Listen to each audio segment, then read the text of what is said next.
right, it is 6 p.m. on February 7th.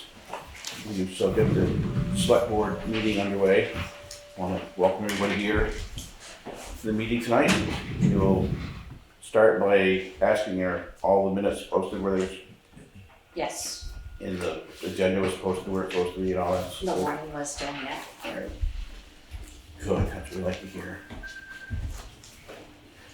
Okay, the first order of business, road foreman's road commissioners report. So you have minutes you have to approve, or is it? You have minutes, March Oh, minutes, 17th.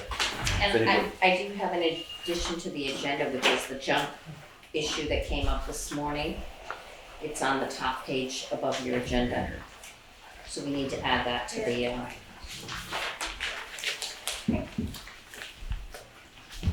That would be under new business. sure. Okay. Anybody want to make a motion to accept I make a motion the to minutes accept. from last meeting? I second it. Motion's been made and seconded to approve the minutes from the last meeting. Is there any discussion? Hearing none, all those in favor signify by saying aye. Aye. Opposed or abstained? The ayes have it. We have to approve the minutes. Road foreman, road commissioners report, you're up here, Mr. Wilson. Okay. So we have the V-Trans certificate of compliance for the select board to sign, some our new stuff. The bid for the rock road repair near the Green Iron Bridge is out. The pre-bid meeting is on Wednesday and the bids are due at your next meeting. This is paid for by NRCS EWP money. The bid for bridge number 10 on South Brattleboro is out. The pre-bid is also Wednesday. Bids are due at the next meeting, and that project's being paid for by FEMA. Is that by group or by Railroad. railroad? There's an access permit for Hunter Brook Road that can be approved with an 18-inch culvert. That was the one that came up last month, or last meeting, and he just shifted it down so it doesn't interfere with the culvert now. So you're gonna sign on? And then one Etta gave me one tonight for Grimes Hill. Rob Wright put it in and I hadn't seen it yet, so if you want to approve it, subject to Christopher and I going to look at it, that's fine, otherwise, I think he's trying to get going on it. Where is that in Grimes Hill? You know, the driveway to, what's his name, Travis Rogers, Yeah, the lot this side of it. So I think I haven't seen the flagging, but it's supposedly just up from Travis Rogers' driveway. right on the corner. Towards this way. He said it's like 200 feet from the corner, so it can't be too far up. So. And then River Road from Sawmill Road to Radway Hill will be closed tomorrow morning for tree removal, starting at 7:30. And the Act 250 Act 250 permit for the gravel pit has been submitted to the state. Nice. I see we have a formal resignation from Mike Yep, so we need to Fontaine, and we want to read this. run an ad. To the Town of Newfane Selectboard and Mr. J. Wilson, I'm ready to formally resign from my position at the Town of Newfane Roads Crew effective April 18th, 2025.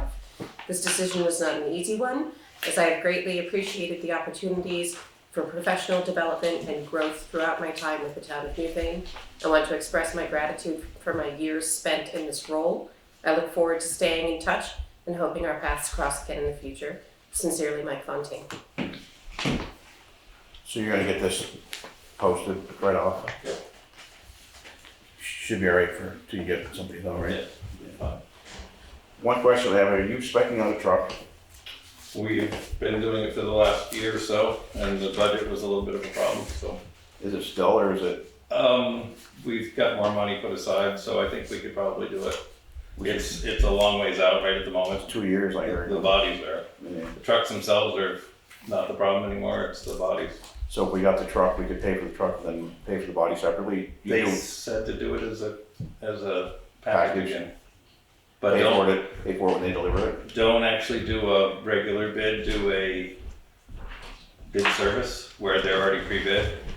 That was the best way to handle it. Can you get your specs that way or? Yeah, they'll make whatever specs you want, but at that bid price. I'd like to see that, I'd like to see you get that out. Yeah. It's gonna be 2 years, your truck's, from what I've been hearing, your truck's not all that great anymore, so. The body's what's. 'cause But that we one's could use that for solid chloride truck, right? Yeah, now we use that for chloride during the summer. Yeah. Anybody have anything else for Mr. Wilson? I'd like to say that it's really great to see so many people here tonight. Yeah. It makes a big difference. You may not think so when they're done with us. I know, I should really, We're only 5 minutes into it, so. yeah, no, but it's great, thank you for coming in person. So we need to make some decisions on approving the permits. We've got one here, and we have to decide about the Grimes Hill one before we let Jay go. One of these is Hunter Brook. Hunter Brook, just before you get to Moffitt's on the left. Yeah. And you said that one's gonna be okay, That one's okay because they're moving it downhill. so we can sign off on that one. That one's easy, yep. The Grimes Hill one, you, So, I know he was, because he called a couple weeks ago and I said, you gotta get the access permit in, and I didn't realize he put it in yet. And I know he was kind of in a rush to get going with it, so I don't know if you want to approve it, subject to Christopher and I going over there and seeing if it works or not. what's the board's pleasure? I mean, the other way we could do it, I guess, is wait for you to do it and then get permission, vote to, each member could stop here, sign it if you approve it, but I guess it would work the other, what you just said just as well, so. Yeah, you're gonna have to make sure, like on the water up through there, Mm. because it's pretty flat across there and stuff. Make sure you get the good ditch and all that made. Let's put a driveway into it.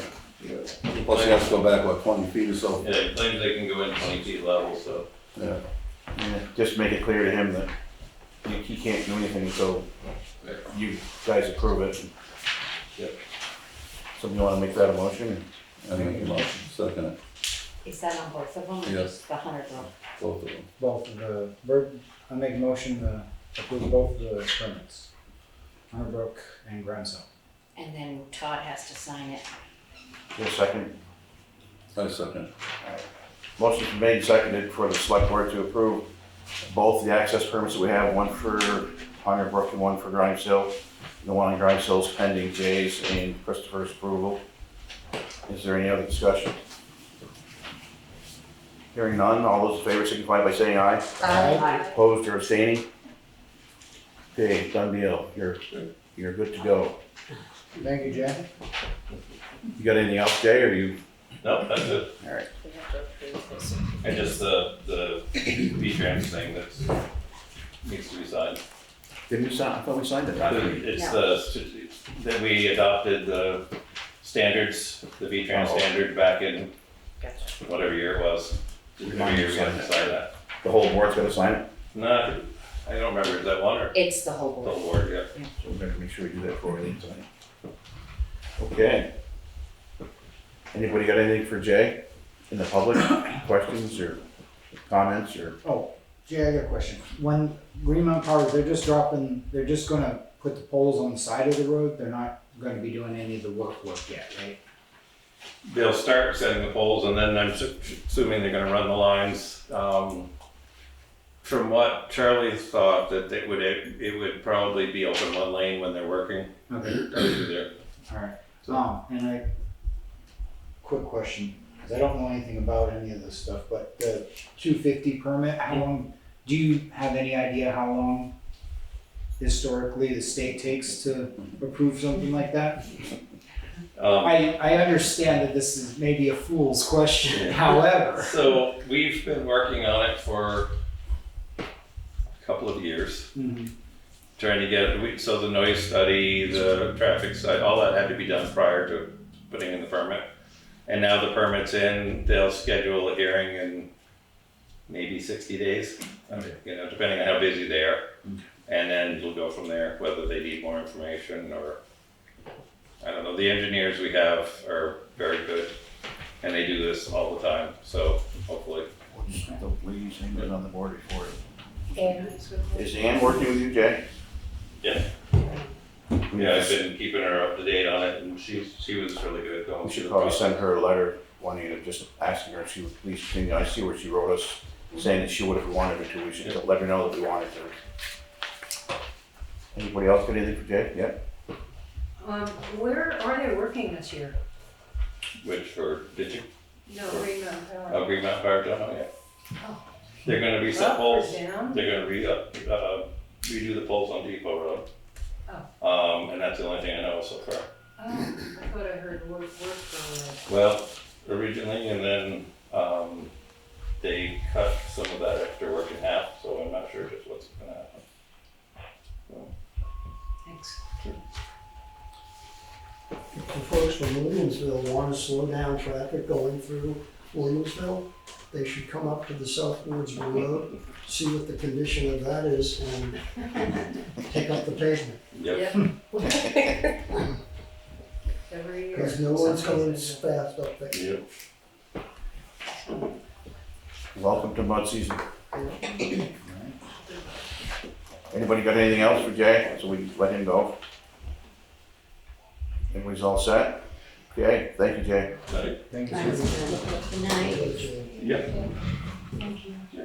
Next thing on my agenda is Sheriff Mark Anderson. Good evening. How are you? I'm well, how are you? Good. You might wanna introduce yourself, I know Mark. He knows me. Good. And not the way you think. He knows me. We've worked together many times. Yes, we have. I guess we're here to see what options we have for the sheriff's department and getting some speed enforcement, and possibly getting you to go around the back roads too, all the break-ins that we've been having. I think if the cruisers could go with the back roads and be seen a little bit more, that maybe it would deter some of these people, maybe. But I'd like to hear obviously, your part of it. Yeah, so I'll start off, for those of you who I haven't met yet, nice to meet you. We've been doing that, both a split between covering the different, I'll say the villages, but it's not firm to any village line, as well as covering back roads patrols. That's been a long ask in the town of Newfane, so we've been doing that. The South Brattleboro Road, yeah, we can talk about that, but also Hunter Brook Road is not great. I know because I just got the tow bill for one of my cruisers that got stuck out there when somebody was running from one of my deputies out there. So, welcome to mud season, but we are, as best we can, using the contract we have with the town to be able to try to do all the things. I certainly don't bat an eye at what the town commits for policing, but I'm also here to say 8 hours in a week out of 168 hours, we can only accomplish so much with that. Just looking at year to date, I know traffic calming has been a significant concern of townspeople. We're averaging roughly, I believe it was 300 enforcement actions year to date. It's roughly a stop per hour that we're providing service, which is about consistent with where we want things to be. That's in addition to taking any calls, arrests, anything like that that's going on with it. So overall, we're being productive. We're trying to do the things with the resources we have. And then this also kind of lends way to the discussion that I'm having around the county about regionalized policing. So we are currently in the process of scheduling public meetings for that. There's already towns that I know have at least tentatively shared interest in trying to expand on what we've been doing in some other communities to take advantage of sharing resources across town lines. So we're planning to have a public meeting in May, somewhere in the West River Valley. We're looking to target areas that are geographically accessible to area towns or to a region.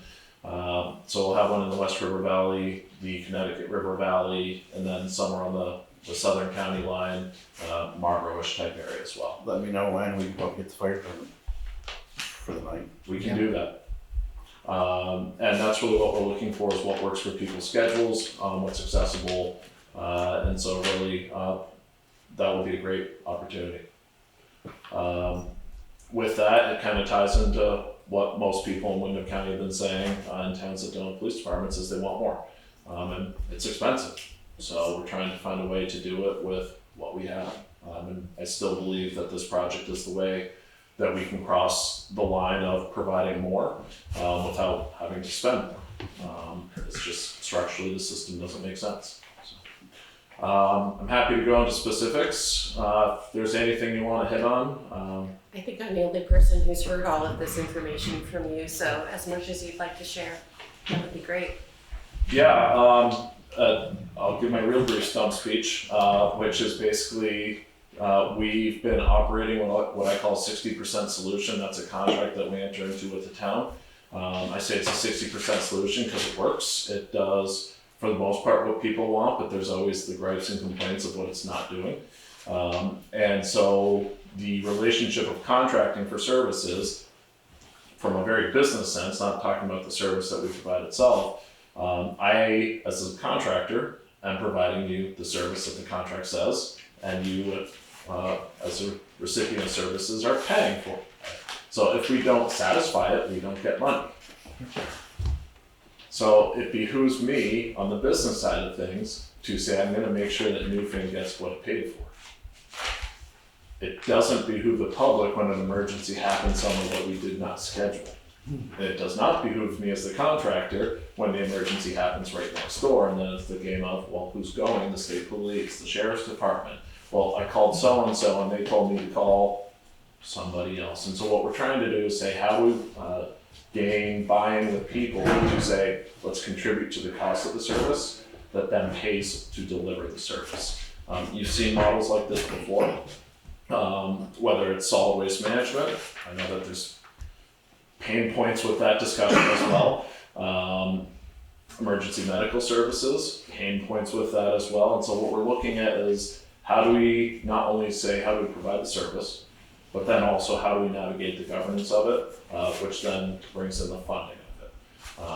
I believe that we can do it, generally speaking, by changing the structure of how it works and whether we do it in the existing statutes, which we can, and we've been exercising that with cooperation from neighboring towns, or if we are able to adjust statutes in a way that we have seen for roughly 70 years be discussed but never actually implemented by the legislature, then I think we could actually have a better functioning system that takes into account rural Vermont needs, rural Vermont taxes, and also deliver services that people have been yearning for. I'd like to ask you, how has it been for you since the sheriff's office is not a Newfane anymore? How's it in what way? Knowing what's going on, making sure that we get the services that we used to get, the importance of sheriff's cars being seen. You know, I felt that that was a big thing for people in Newfane, that we would visibly see the cars, knowing that it was providing an extra feeling of safety. And sadly for me, I was very happy that you were all here and you're not anymore. So how does that affect you and the others?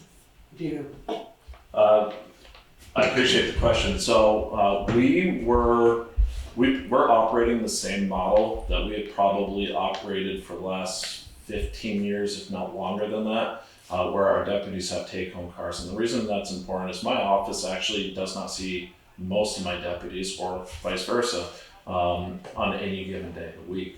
And so oftentimes when we were here in Newfane, and if I could take a helicopter, pick my building up and drop it in Newfane, I'd happily come back. Physics doesn't, and money doesn't really allow for it, but at the end of the day, really what you would see is me coming to work, and then you might see one or two of our almost 25 cars who might stop in to get fuel or drop something off. But for the most part, the physical location of our office does not determine how we provide services to our towns, because we have take-home cars. We've set them up as a rolling office. They have computers, internet access. Some of them have printers in them. What we're able to do is really target people going to the towns that they're responsible for providing coverage without the location of the physical office matter. We've leveraged IT resources to be able to say, we can send cases to the state's attorney electronically, so they no longer even have to be in person in a building to do that. And again, these are updates that we've done over 15 years. So our model actually hasn't changed, even though our physical location did. In terms of staying in touch with the community, we're doing the same things in those regard as well. One of the things that did get interrupted during COVID, we used to interact more with schools, and schools for the public health purposes asked us not to. And so we're starting to rebuild those conversations with the school districts to say, we want to be doing this, we want to be able to help in education programs, whether that's even just a civics day at Leland Gray, which we just did about 3 weeks ago, to talking in a criminal law class for social studies or whatever those things. So we're beginning to rebuild a lot of those relationships. But it's also, those are outside of what we do with our contract with the town. We have relationships with the different school districts to do those things. Emergency planning ties into everything we do with the schools, so those plans are all coming back off the shelf to talk about them. We do a lot in the communities, and generally speaking, we try to balance enforcement activities, which is what people want us to be doing and want to be seen, with also the community policing aspect of building relationships, because if you live here and you know what's going on here and we can talk to you, whoever you is, we're able to leverage many eyes and many ears to be able to know what's going on in the community and target different issues that are going on.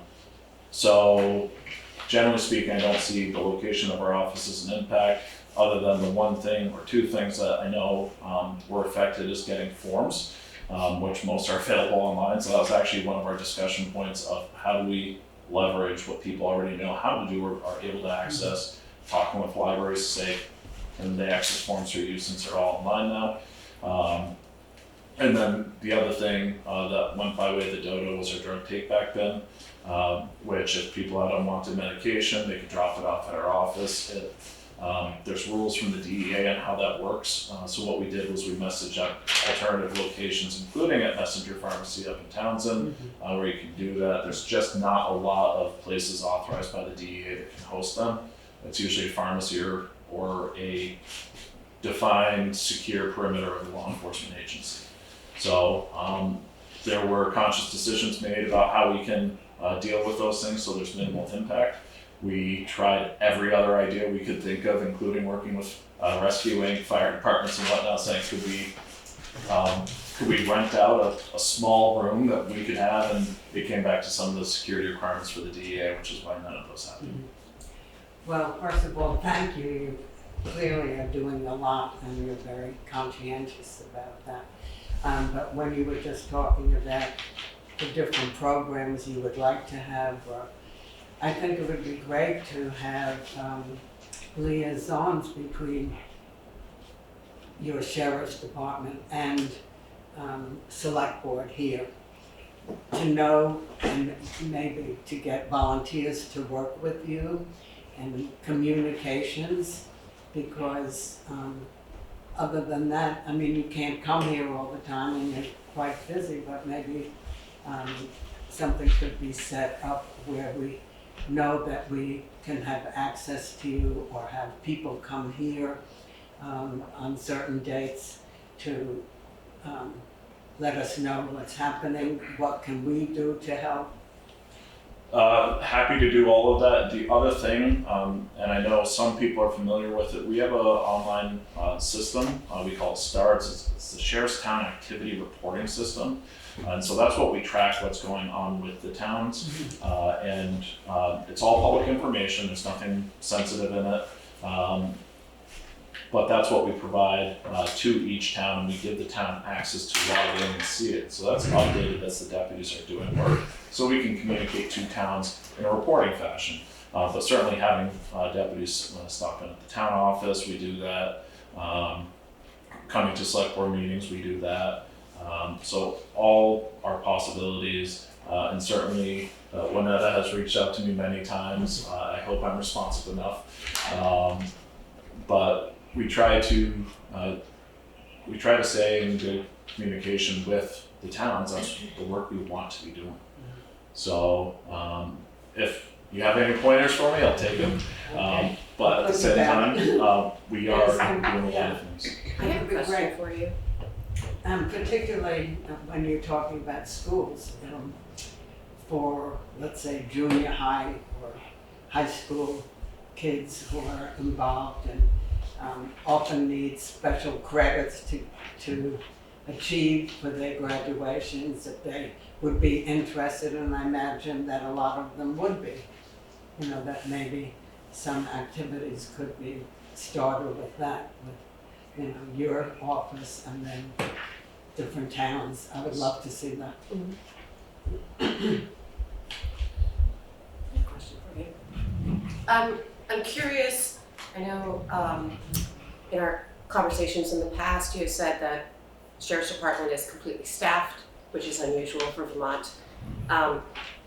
Would a sudden increase for a town to provide a lot more coverage throw you off on scheduling?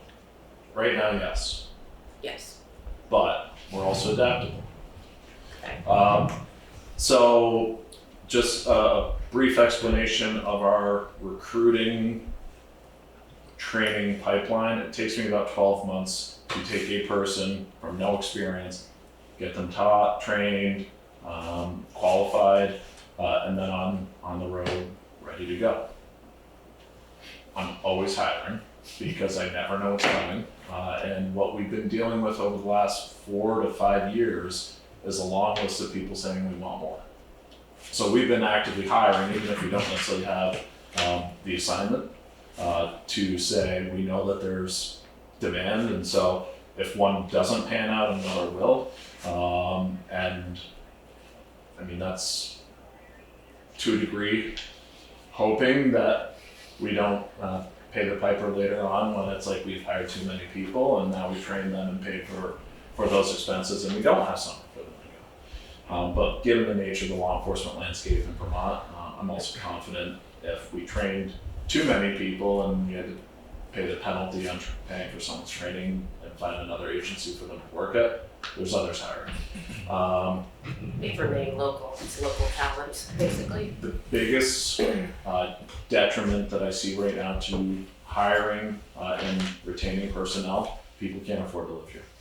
Right. You either bought a house before 2021 or you're struggling to find housing. That's not true just for us, that's teachers, EMS, public works. Like it's just you either have a place you can go or you don't. And so we're seeing people from other states who even want to come here, and that's like I tried to buy a house and I can't afford it. So that's been a difficulty that we've been seeing broadly with the workforce. Rents are high, taxes are high, like everything is just, it's more money. We're trying to replace some of our cars. That's all expensive. And so it's just I know towns have to deal with it, looking at the various resources you need to do the mission of the town, and it's the same conversation. It's just things are unheard of for costs. So we're trying to be creative in how we do that, but it's also hard for me to say I want someone who lives here in the town of Newfane without me having a way to pay for someone to live here in the town of Newfane. Right. But if you have any ideas for workforce housing, I have people who are looking for homes they can afford on a modest salary, and we'd love to get them living in the communities. Anybody have anything else for that question? People here? One question, real quick for you, Mark. First of all, thank you for taking time out of your busy day and missing dinner. For talking with me about last week about the constable. Yes. So it was very enlightening. I've done a little bit of here and there also of sideline research, and you're spot on with all of that. And now knowing it takes you 12 months to get somebody from 0 to operational, I'm going to factor that into the whole constable conversation also. One question: how is the passive speed enforcement do you have the radar, the old photo radar trailers placed around right now? Are they in operation? So they're not photo. It's Yeah. the same technology Yeah. that Newfane has, that the highway department circulates. So we have two trailer-based radar carts. We Yeah. call them smart carts. Yeah. Don't ask me what the acronym stands for. I'm sure it made sense at one point. But we take off the road during the winter time. We had a plow truck hit Yeah. one year, and so we said let's preserve the asset. So those will be coming up here relatively the next couple weeks. Okay. We had snow at my house this morning, so I don't know that we're just ready yet, even though it's all gone by now. We also have 4, I call them black boxes just because it's an obvious characteristic of them, which we can put year round and we deploy year round. And battery powered, and they do a lot of data research. And so we're working with Newfane to deploy those in different places. It gives you information reports and ideas. It's not the feedback to the operator themselves, but it's good for determining true volume as well as true measurements of speed and other factors that we care about. How many other towns have constables that actually go out and that are certified? That's what we're running the calls right now. I don't know the answer for you. VLCT would probably be There aren't very many of that, right? Most towns have gotten away with it or gotten away from using That's a constables. liability. Liability That's is very a big one. expensive. All the resources that go into outfitting are difficult. The other hard part is that constables are unique in that their authority is limited to the town. Most law enforcement officers in the state have statewide jurisdiction, so I can go to Burlington right now, pull someone over, arrest them, that's within my legal authority. Constables can't leave their town that they have their constabulary in. And so just a unique constitutional twist on that office, it then creates a different liability for training them. And so to send someone to the what's called the Level 2 Academy, it's a more attainable academy in terms of what constables do, especially when it's very much a part-time role, or even if it were a full-time role. But the hard part is that then finding the certified training officers who work for other agencies that are willing to train them, because now that agency is accepting the liability but has none of the policies, controls to protect themselves on a failure to train or failure to supervise lawsuit. So we've been approached by towns asking us to train a constable, which we said absolutely not. And it's not for lack of wanting to support the town, it's that we don't want to inherit that liability. And I say it semi-jokingly, but we talk to leagues of cities and towns who provide insurance for most of the towns, and they say that they love the sheriffs because we take away all the liability of law enforcement from them, which I don't appreciate as much, but I appreciate the work that we do. So it's kind of one of these things that we know what we're getting into, but it's been a struggle. There are constables in towns and other counties that I'm aware of that do some degree of enforcement, but usually those towns also have a law enforcement agency, and then the constables are falling under their supervision. Problem that, you get somebody trained, so then you buy them a cruiser and you buy them the radar gun and all this other garbage, and always doesn't like it after a couple of months, leaves, so the town's stuck with all that. Plus, I can imagine what the insurance rate would be to insure this person, whoever it is. That's why I think your regional meetings might come up with some more help for us to figure this out. So. Yeah, and there's a lot of opportunities, because the other thing, and Katie's heard my pitch with this, I came into it basically with I can do law enforcement or I don't have to do law enforcement. My office is much more than just provide policing. And so I just want an answer. Mm-hmm. If what the people want us to do is provide law enforcement, we'll do it. And if it's no, we'll go elsewhere, we can find it cheaper, we can do it better, whatever that answer is, and I'm off the hook for it. Okay, I'll find somewhere else to go, because what I do know is that we have had more work than ever in my career with the Sheriff's Department. It's an interesting world that we are in right now. And what I've also been inspired by since COVID was that we have more people willing to work together towards this goal. So I'm inspired by that. and we want to keep the momentum going with it. Did you have any luck? I know at the last meeting that you held at the sheriff's office, you were talking about something that needed to be changed at the state level to proceed with your vision for the localized policing within. Sorry, let me get to the rest of the question.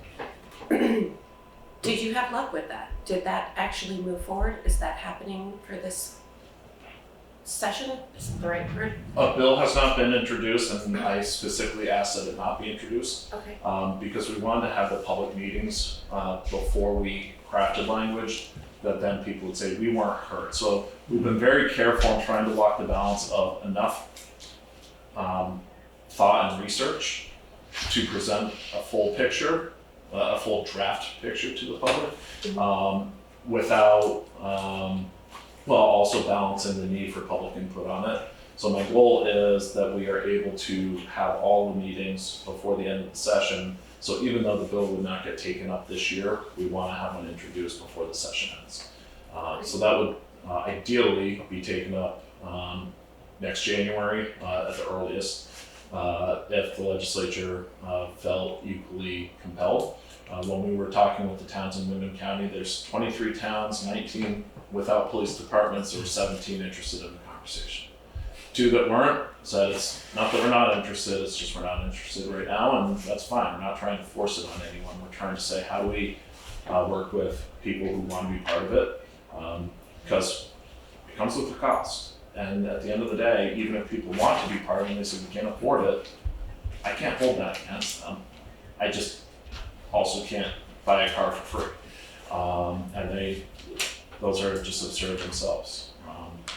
So what we're talking about, and I'll just say it briefly here, but I know you have a busy schedule. What we're talking about is an opportunity to do a pilot project here in Windham County, given that we have critical mass of towns interested in this, to say we have an idea, we can learn ideas that the rest of the state has problems with, considering alternative governing models that towns have say in the funding of the county government. Right now towns don't, which is often a pain point that VLCT raises with the legislature. And so we don't want to try to force the county tax model, which then comes up with its own issues that need to be discussed. We want there to be input and sharing. There was a dynamic similar to this with public works, highway departments, and intermunicipal sharing agreements that VLCT worked on several years ago, which was passed. It's like, this is the way towns can work together. The problems came up when the insurance claims needed to be filed, and it's, well, who owns it, who's responsible for it, and that's where things started to fall apart. So I see a way that we can leverage it through a pilot project. We can basically come up with the lessons learned, the things that were good, the things that were bad, and then use those as a learning opportunity to craft legislation in the future statewide for communities that need it. One real quick for you, Mark, can your office send over a pricing list for the radar, the towable smart, and parking 2 dummy cars occasionally throughout the month? Parking dummy cars, I can tell you right now, we don't charge you for it. The hard part We is. did one today up at Hunter Brook. No, that was yesterday. Or no, maybe last week. It didn't cost us anything. It's free. It costs me, but that's no big deal. So we'll stage cars around. The hard part is that I need 2 people. And so it's having the resources to get them moved out. We're also dealing with cars breaking. They're more expensive. Even used cars are more expensive. We're finding used cars that are more expensive than some of the cars we have on note still. It's just like, this is absurd. Yeah. Right. So we're trying to navigate that, but I just had 5 cars go down for repairs this weekend. So having the excess of cars, which we normally do, is a little tight right now. The radar carts we don't charge for either. To purchase one, and the town's purchased 2 of the signs already, so you know that. The radar carts themselves cost about $5 to $12 grand, depending on all the bells and whistles you want attached with it. Solar panels to maintain charge longer, but we deploy those to the towns for free. We get grant funding to do that. So if the town of Newfane wanted it, and anybody else on BCTV land is listening and they want it for their town, all they gotta do is call my office. We just start a running list, and we cycle them throughout the year. If we get no calls, we put them in places we think are good ideas. We love them, they're a great tool, they give data, which is great for decision making in a variety of ways. So that's all free, we just do it. Okay, all right, Thank you. very good. We'll see you at the quarterly meeting or whenever you get your roundup meetings going. Let us know, let me know a little bit ahead of time, I'll see if we get firearms. We will be in touch. You don't want to try it. Thank you very much for that articulate message. I learned a lot. Thank you. I will appreciate the fact that, Marion, you asked about the vehicles being equipped such that they're not at the department, but they're traveling and able to be equipped to a point, because you can't call the state's attorney if you don't have cell service.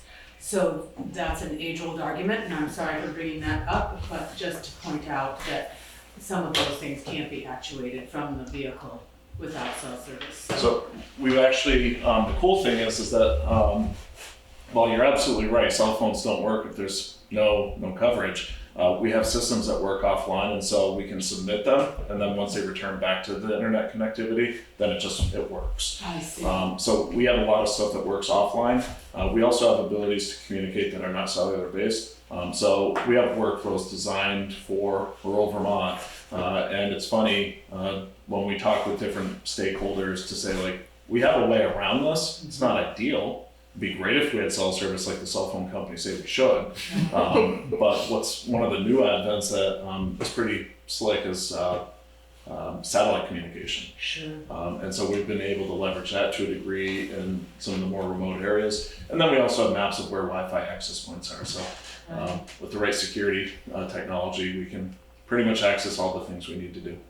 Thank you so much. Can I, Mark, hey Mark, Pete Wilson, Hello. how's it going? So there's a group of citizens here, we came in because there's been a rash of break-ins and activity up on the South Wars Road. We'd like to talk a little bit about, Chris, you brought up, having the radar station there, having the radar there. I'm really more concerned about doing patrols at this point. I was going to bring my neighbor down. She was very nervous. She was the lady that was held at gunpoint, or they had an object, or whatever. And she probably doesn't feel safe, talking about it in public. And then speaking with everyone else in our neighborhood, there's been a whole series of activity. We feel like we're being targeted right now there. And so doing a little research, we were noticing that Newfane spends significantly less than other towns per citizen. I think the average in the state is $128 per person, and I know that Newfane is spending a very small fraction of that. I'm not sure where the money would come from for this, but I think everybody would be very concerned or very willing and able to, pay more money or have you do more patrols, maybe doing some welfare checks on people and some senior citizens in our area. So that's it. And then we discussed, I know Priscilla over here has a few points that she wanted to ask you about as well too, but could you talk for just a second about like how much the town of Newfane actually does spend? And like for instance, I was looking, some towns spend, double or triple what we spend. So anyways. Yeah, so I believe, I apologize, I didn't look at the contract before I came. I think it's $25,000 a year, which pays for about 8 hours a week. In Windham County, we have towns that contract, I think my largest right now is just a little over 40 hours a week.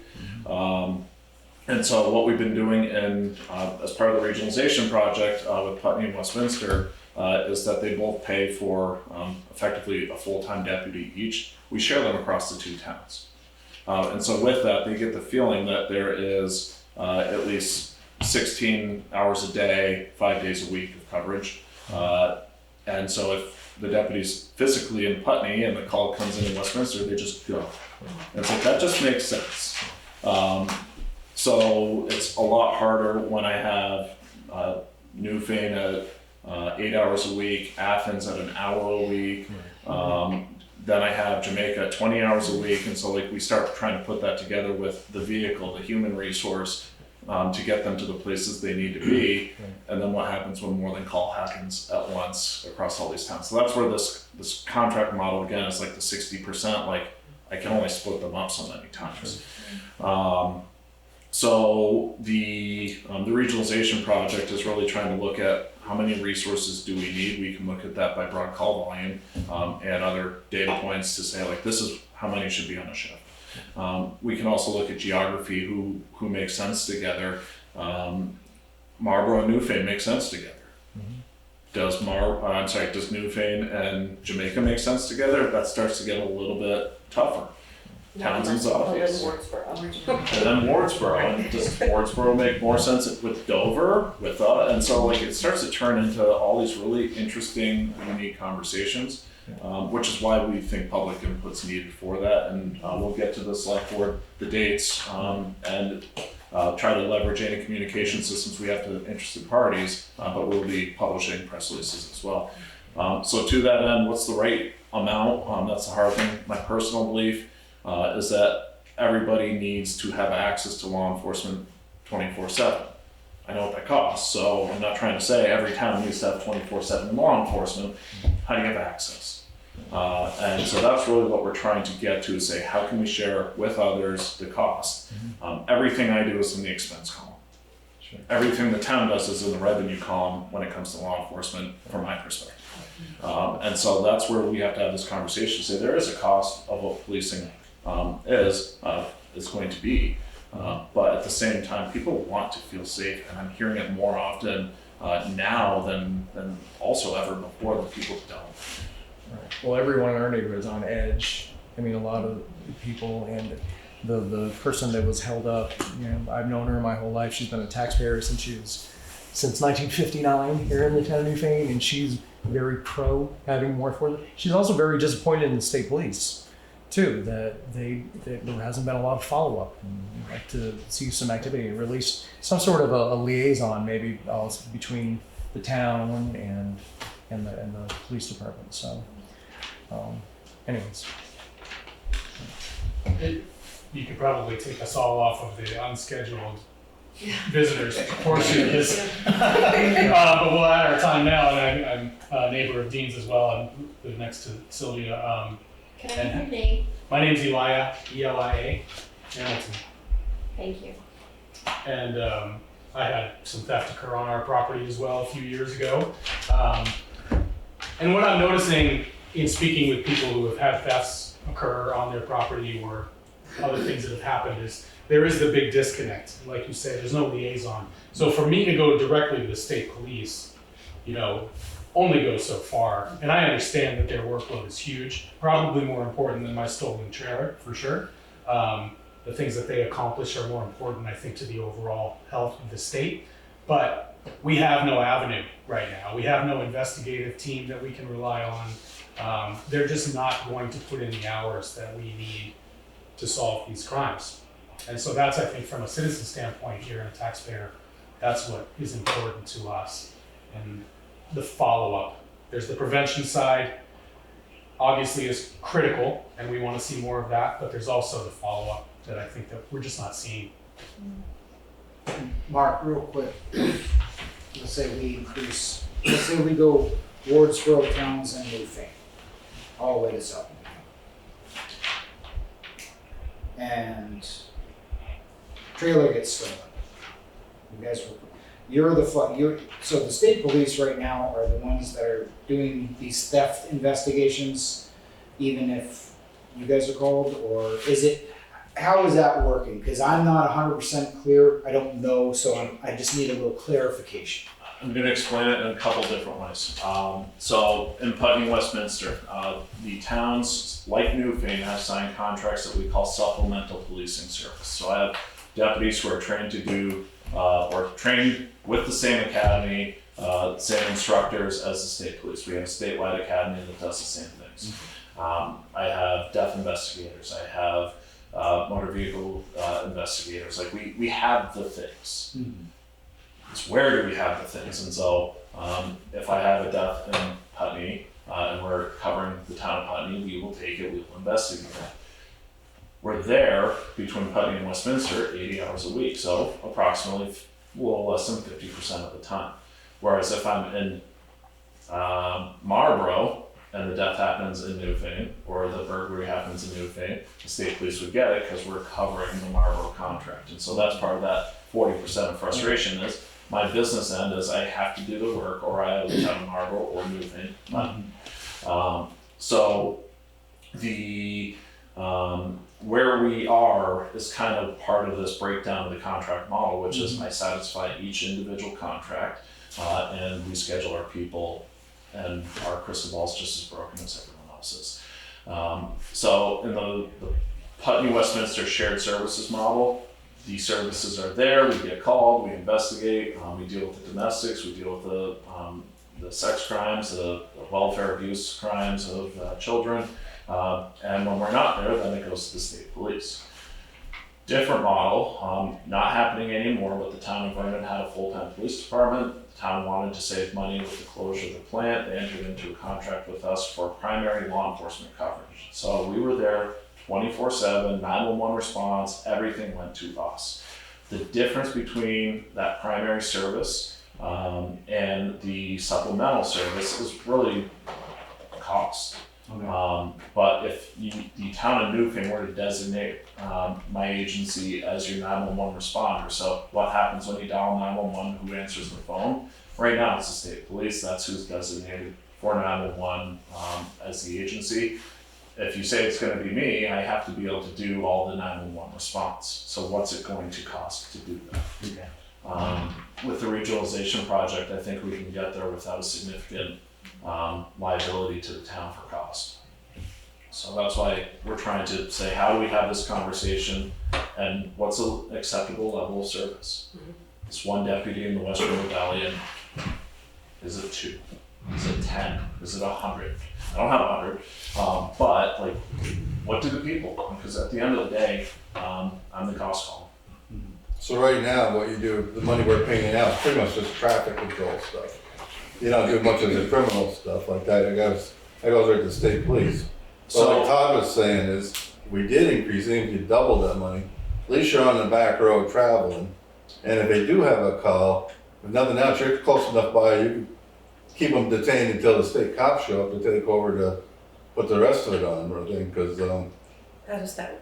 So it generally doesn't work that way.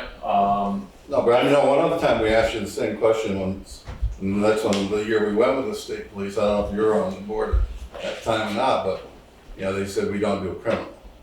You know, because what it does, it ties up so much time. If we're allowed, say, 40 hours a week, you might spend 30 of that doing that case that you're working on, because a lot of it's back in the office too. And like I said, you know, just instead of sitting out here stopping a car once in a while, I'd rather see you on the back roads. You know, if it takes more than the 8 hours to travel our roads, I'd like to see out there, we hadn't stopped somebody out there speeding, but you know, these crooks and these, just like that South Ward Road, they know there's no protection on there right now. And it's not just, you know, Sylvia, there's a lot of them. That's been, I think there was one yesterday somewhere up at the state police went to up on the Ward Garage. You know, and I mean, there was a guy up there one day, just off the end of the blacktop, jumping on, you know, in front of cars, you know. You know, this has got to come to a halt pretty quick. And They've been in Brookline quite a bit lately too. what's that, people? The state police. Yeah. We don't pay you enough, but I'm just saying that the crime is not just in one spot. I think they're spread out. In what everybody's telling me is they see this car go by their house 3 or 4 times really slow. Mm-hmm. And then, so they go to Brattleboro, get groceries, come back and the house broken into. Because these people know they're not gonna be there. That's why I'm kind of pushing the, let's get you out on the back roads and see if we can't find these people. So we do take, just to clarify, we do take criminal investigations, and we do criminal investigations. There is very much and this is a relationship we work out with the state police. This isn't something that the town has to negotiate. If we were to get a burglary call and say, should we do it or should the state police do it? Part of our conversation with the state police, if we do this investigation, we might not be able to take calls for the next month. Right. can you guys take this one and we'll deal with these 6 quality of life calls that pull a trooper from Windsor County, because that's where the call was that they're not responding from. I mean, they have a large coverage area, there's no question about it. So we work as a team with the state police, but Southern Vermont doesn't have a lot of law enforcement officers, even if everybody were full staff, and most agencies are not. No, it's, you almost gotta take it into your own hands. You know, Saying just the like up same on that thing. South Ordinance, I know a bunch of them that live there by themselves that talk to me. I've got a couple, you know, women friends up there that live by themselves and stuff, and I told them, not a pistol, load a shotgun. You don't have to aim too far with that. You know, I mean, what the hell, I mean, or you'd rather deal with me probably than you would that crook, and you know, I'm gonna just go out and get my way out of it, self-defense is one damn thing, but that's what it's really boiling down to, you know? And that's one of the concerns we've called out is, I mean, people, number one, are getting jaded by the system, not doing the things they think the system should do. We saw a lot of that come about in 2020, 2021, when we saw a large influx of people move to Vermont that were from places that have functioning law enforcement systems. And Vermont's been doing this for 70 years. I mean, this is not a new model. And so it's one of these discussions about like, how can we do it better? The second concern being, we're not trying to promote or encourage vigilantism. I don't want to say that that's what you're suggesting, but I that's think it works sometimes, you know? It works until When I somebody grew goes up on there, we always did our own stuff in town, you know, but. And that's the thing is that we also don't want people to have to sit there and they have to use a weapon in self-defense, which then they have to face a homicide investigation, which I'd rather a person use self-defense and go to court than not use self-defense and be dead. So no question in my mind, but I also know what that process looks like. And so that's just yet another system failure, because why wasn't law enforcement available? It's just the way that the state is set up. So this is my passion project. I really care about this. I think it's absolutely garbage. The answer sometimes we find ourselves having to give people because we're just not funded. And it's hard. All right, not to cut you off or anything, but if we need to cut this down Okay. fairly quickly. I just want to address him about what we've been paying for several years. Could you remind me of your name? My name is Dean Wilson. Dean. Hi. We've been funding $25,000 for 3 or 4 years, and I convinced the board to double what it was. It was $12,500, and I got them to double it. And I've been trying adamantly to nudge it up. We haven't gotten there, but we've also been waiting on our Act 250 permit to go through so that we can take that $80K and allocate some of that money to the sheriff to keep moving. And now we finally got it in. And maybe for the next fiscal year, we just voted on 2025. Yeah. And so maybe for 2026, we finally get to have some more money to put towards that. Okay, thank you. We should be encouraging people to get everyone on cameras to, you know, some neighbors put in cameras Absolutely. a little while ago too. Get cameras, get floodlights, do Yeah. everything you can to. Right. The cameras are fairly inexpensive. I got a whole bunch of them at the bus garage. I have them all over my property, and dog or even a recorded dog, motion dog barker thing. It makes criminals aren't inherently intelligent. That's why they're criminals. If they come up to a door and it seems like it's going to be a problem, they might think twice. Most of the drug infused stuff is not going to be way far out. It's too far away from the stuff. And the sheriff's department and the state police and Brat PD, they already know the names of these. They're repeat people. They already pretty much know. They just need to catch them in the act. Right. So cameras and all that other stuff is just absolutely everything. Use it. Right. There's something that came up quickly that we were talking about the other day too, that everyone has a cell phone now too, and I know you guys have a Facebook page. It'd be nice if the sheriffs, when you're out, say, hey, we're patrolling the roads, you know, for safety and on the South Woods Road or Timpson Hill or whatever, and maybe post, because I guarantee they're looking at when there's a lot of activity and everyone's talking about these break-ins, I'm guarantee they're looking at this stuff. Mhm. Right, and then they'll go somewhere else. They're right. They know it's Somewhere hot, else. and so what Todd said, they may go over to Brookline or somewhere else for a short period. It feels like we have a predator in our neighborhood right now because everyone I've spoken to, like something, I've had packages come up missing. I had a neighbor who came home, his dogs were out, but his gate, it was still open and his door. Do you Yeah, all keep right. a neighborhood phone tree or a group chat where you can message each other like, hey, you see the weird car, without being online but just with each other? Used to be crime watch up on. We have like Yeah. 27 neighbors on my hill that have a group chat where We we had a talk up neighborhood and down watch the hill. years ago. I had a break-in, but they stole my neighborhood watch song. So, Watch this. Sorry, that's Yeah. not funny. wow. All right, can we, Yeah. is there any other, I'd like to continue this like when you do your regional meetings, that hopefully there's gonna be enough people there that we can carry this conversation on.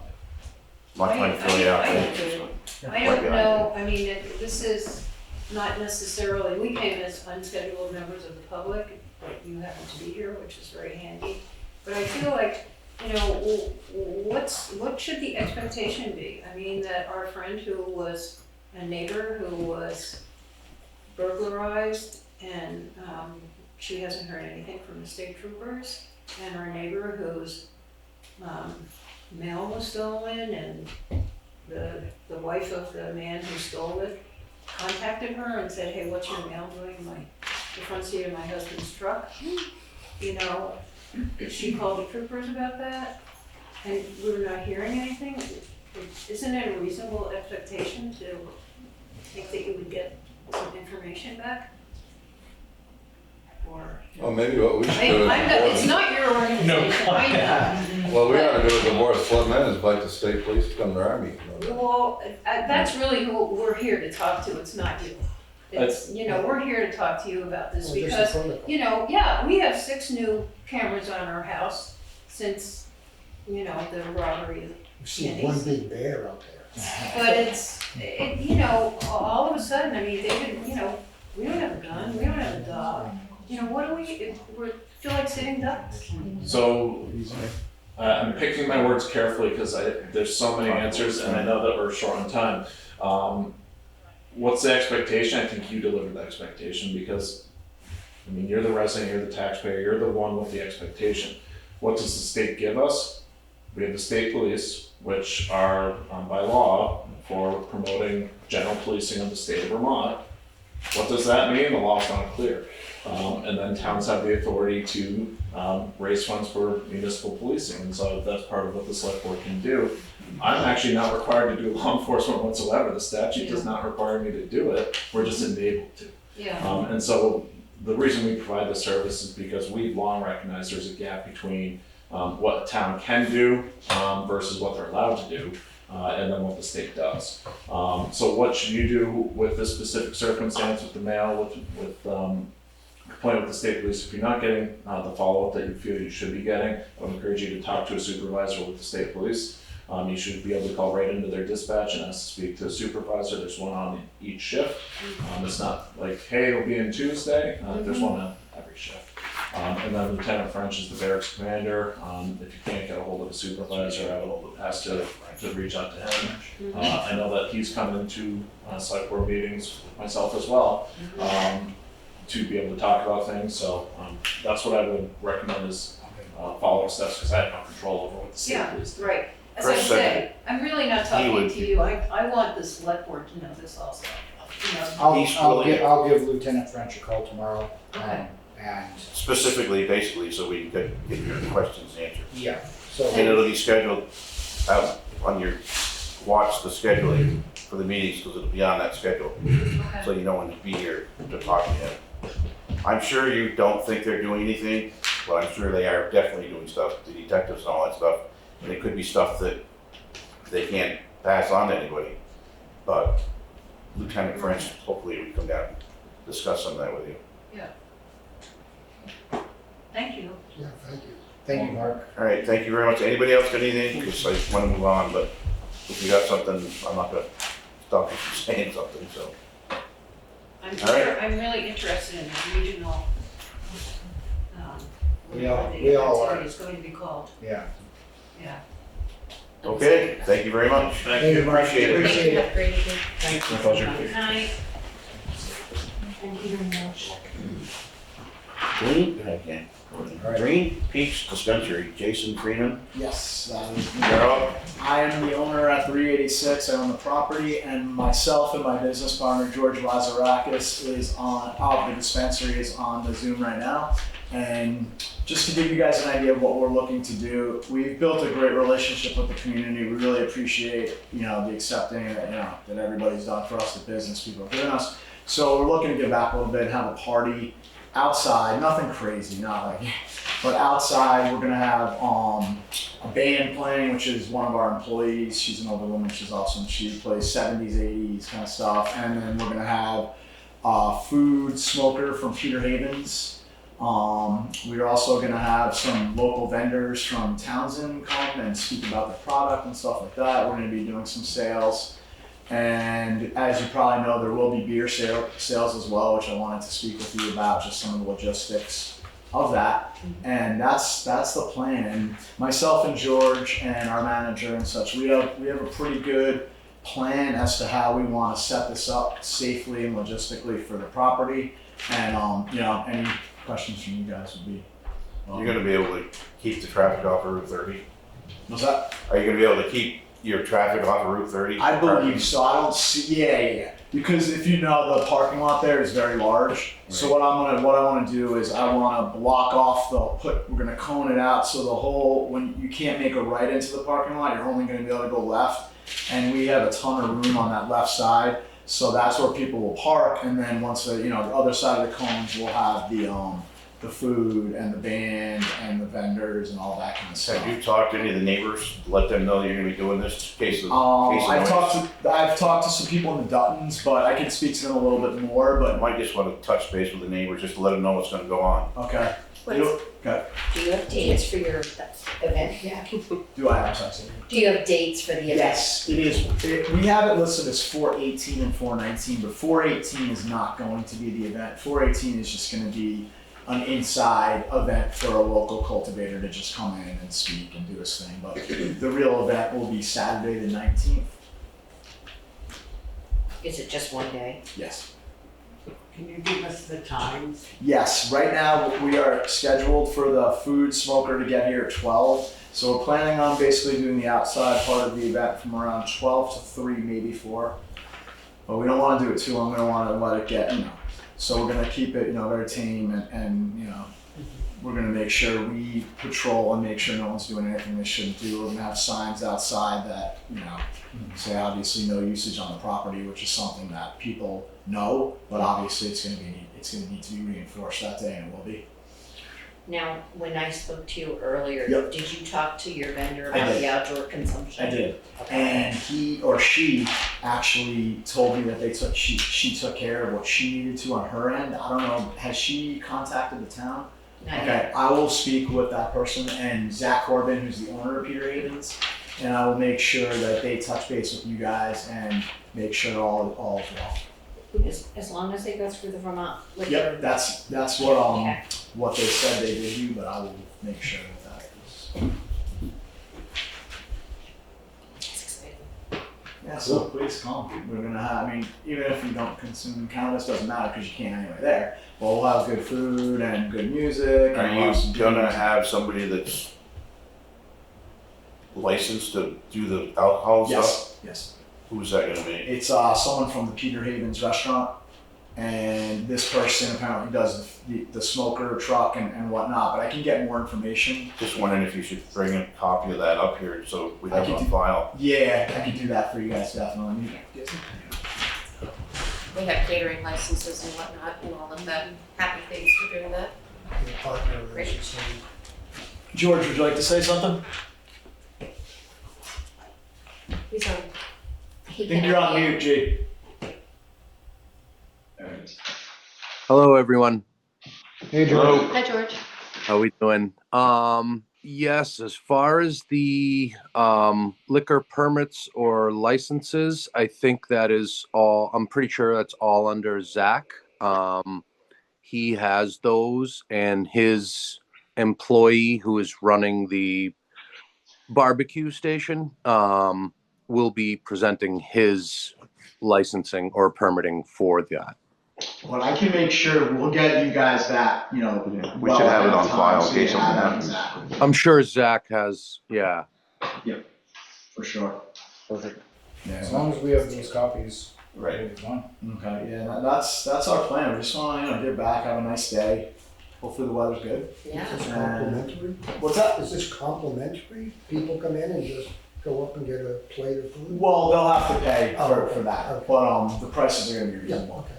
And yeah, everything else is good. The music, and we're gonna have some games, cornhole and stuff like that. Just want to get everybody together. When's the pizza coming? It's coming. We're working on it. We're working. We on already it. We're started. clearing We out already that back started. room. Cleaning. It's coming. It's coming. That'd be a good day to have that working. Yeah, right. Yeah, no doubt. Everybody buy it. Let the rumors be clear, it's no confused pizza, it's real Yeah. pizza. That's Okay, good. confused with grandma sauce. It's confused with Antonio Chalfer. You know Antonio Chalfer, our other business partners. Mother's homemade sauce, because he owned a pizzeria with his family in South Boston.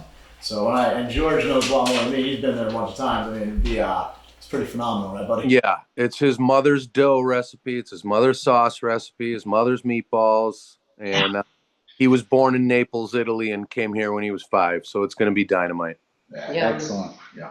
Well, that's That's gonna be coming pretty down good the in pipeline. itself anyway, it's just having pizza, it's another Oh place, yeah, no doubt. another place to buy something. Yeah, so we want to do just have more for the town. And Probably other business will increase too a little bit, on Yeah. what you Yeah. buy on pizza. Yep. No, it'll be good. We're looking forward to just growing as a business, and like I said, I can't thank the community enough. We've met some unbelievable people, and it's just been a great experience. I know George would say the same thing. Absolutely, it's just been wonderful. Yeah, you really have. Okay, anybody got anything else for these guys? Have fun. All right, I will make sure we get you that permit by next week. I'll talk to Zach, and we'll get that over to you guys. I'll bring it in. Yeah, they do it online through the Oh, okay. Department of Liquor, but it's an outdoor consumption permit. Yes. That's Okay. that's what I need. I will talk to them and make sure we get you that. Okay. Okay. Thank you very much. Zach might even be able to email it to you guys directly, Yeah. You probably could actually. if that helps. Okay. Yeah. Either way, we'll make sure that you get a copy of it. Thank you. Anybody got anything else? Did you say it's April 19th? Yes. We would welcome all of you to come. Suspiciously close to 420. Yeah, 420's on Easter. It's not Sunday, they're resting. So we need Oh my gosh. All right, well, nice to meet you guys, and good luck. Thank you. I really appreciate it. Thanks. Appreciate all of you. Thank you. Good night. Have a great evening. Thanks, guys. Good night, George. Good night. Good night. Okay, we're down to administrative assistance report. Okay. So we have 3 resumes for the administrative assistant's position. If you would like to arrange interviews, you could provide me with a couple of options for dates and times that will work for you. I can coordinate with the candidates accordingly. The health officer was omitted at the organizational meeting. Would you like, as the select board, to appoint a health officer tonight? I know we have an issue that's pending. I talked to Archie Mayer about it, Mhm. and he was the assistant to Dr. Schaefer, and he said he'd be more than happy to do it, so. So we'll need a motion to appoint him. I'll make a motion to appoint him. What's the role of this individual? Sorry. What's that? The What is health the role of officer, this individual? a health officer. He would do like if there is a dispute or, Between a landowner and the tenant, or something like that. yeah. If something's not real healthy, or something that's, the codes aren't being enforced, or something like that, he goes in and tries to mitigate the thing. I see. Archie's very good, I don't know if you know Archie Mayer or not, but I do. he I'll worked, make a motion that we, And you second. Alright, I'll second it. the motion's been made, and seconded to appoint Archie Mayer as a health officer. Is there any more discussion? Hearing none, all those in favor say aye. Alright. Opposed or abstaining? Yes, we have that done. You're gonna send him a little Yeah. note. I will. With no recommendations made for changes to any of the policies, I've updated the new chair's name and the 6 policies are ready for you to re-adopt tonight. You will need to make a motion to approve those. I'll make a motion that we re-adopt the policy for the personnel, financial person, purchasing, conflict of interest, rules of procedure, and re-adopt road and bridges standards. These are the ones that have been on file for quite a while, so there's Yes. really no changes. There's no changes. Second. Thank you. There's been a motion made, seconded to sign these policies that are on file now. Is there any other discussion? Hearing none, all those in favor signify by saying aye. Aye. Opposed or abstaining? Ayes have it. Thank you, excuse the disruption. Thanks for coming. Thank you. Attorney Fisher has provided the updated agreement for the Manitou HigherGround project. Mr. Fisher will be away starting this week. If you, the select board, have any additional changes or questions, he mentioned that his office will be able to contact him. I forward this information to Merle Tesser, who is the contact person and continues to manage this zoning issue. And then one last item. I will be out of the office for the next scheduled select board meeting on April 21st. This will be an all-day training for the town clerk. I will be in Killington, followed by another training course on Wednesday, April 30th in West Rutland. Melissa Brown will be on vacation still, so the office will be closed that day. I will be sure to post the notice on the website, Front Porch Forum, and both of the office doors. So how do we get in if the door's been locked? On the 30th, it's a Wednesday. All right, so we don't have to worry about it. On April 21st, that's gonna be a Monday, so Melissa should be here that day. And I'll just make sure that her or Peter are still here. I can have the packets ready, but you'll need somebody to take the minutes and set up the As long as Zoom. we record them, and then you could type them up. That's what we used to do. Like, Anytime Shannon wasn't here before, we used to record it, and then she'd write them down after that, so. I don't know if we can find those devices anymore. Well, we'll find We them. have this device, it's right there. Right there. All right. Austin, will you be my substitute? Can I ask Renetta, the decision on the Manitou, for the DRB be able to get a copy of that decision? Well, here's the update. The select board, Gordon Bristol and John Walker are here if you have any questions regarding all of this I don't even know what's documents. going on with it. Well, we need to go through and approve this Yes. report first, so then we can move on to. Shouldn't be much longer. And we're all set there. I make a motion to approve it. I'll second it. Motion's been made and seconded to approve the administrative assistance report. Any other discussion? Hearing none, all those in favor signify by saying aye. Aye. Opposed or abstaining? Thank you. What are we down to? We need to follow back really quick with the resumes. Yes, we do. Do we want I think we had them? a date though, didn't we? They're all supposed to be in line. April 16th It's is the coming date up. when it's going to be finished. And then our next meeting is the 21st, where Renetta will not be here. Do we want to do anything with that? Do we want to invite the 3 candidates to go to Yes. executive session and have meetings? Or you can do it on a night that's not a select board meeting. If you can give me For a special meeting? 2 dates that you're free, I can see if we can coordinate a couple of the candidates. If you want to review them and decide if you want to set up the appointments. I don't know if you did. Should probably move through, but we should get it scheduled fairly soon. Please. I'm kind of thinking that we just let What was that? I was just thinking that we just send all 3 of the candidates, have them show up on the select board on the 21st. Well, you got it posted to the 16th. So it's till the 16th, Right. And then that's our next meeting after. our next meeting is the 21st, so the 3 that we have now, and any that come after that till the 16th, just have them show up and we can take a few minutes and go through the resume, and they can take a minute Well, or we two. have the resumes. We have to, There might be some more, but we can go through new ones, so. it would have to be through executive session, if we were to do it during a select board meeting. What we've done in the past, if somebody has been, wanting to have a job, and then we go through their resumes, and we assign a certain time of day or night that they come here, not all together.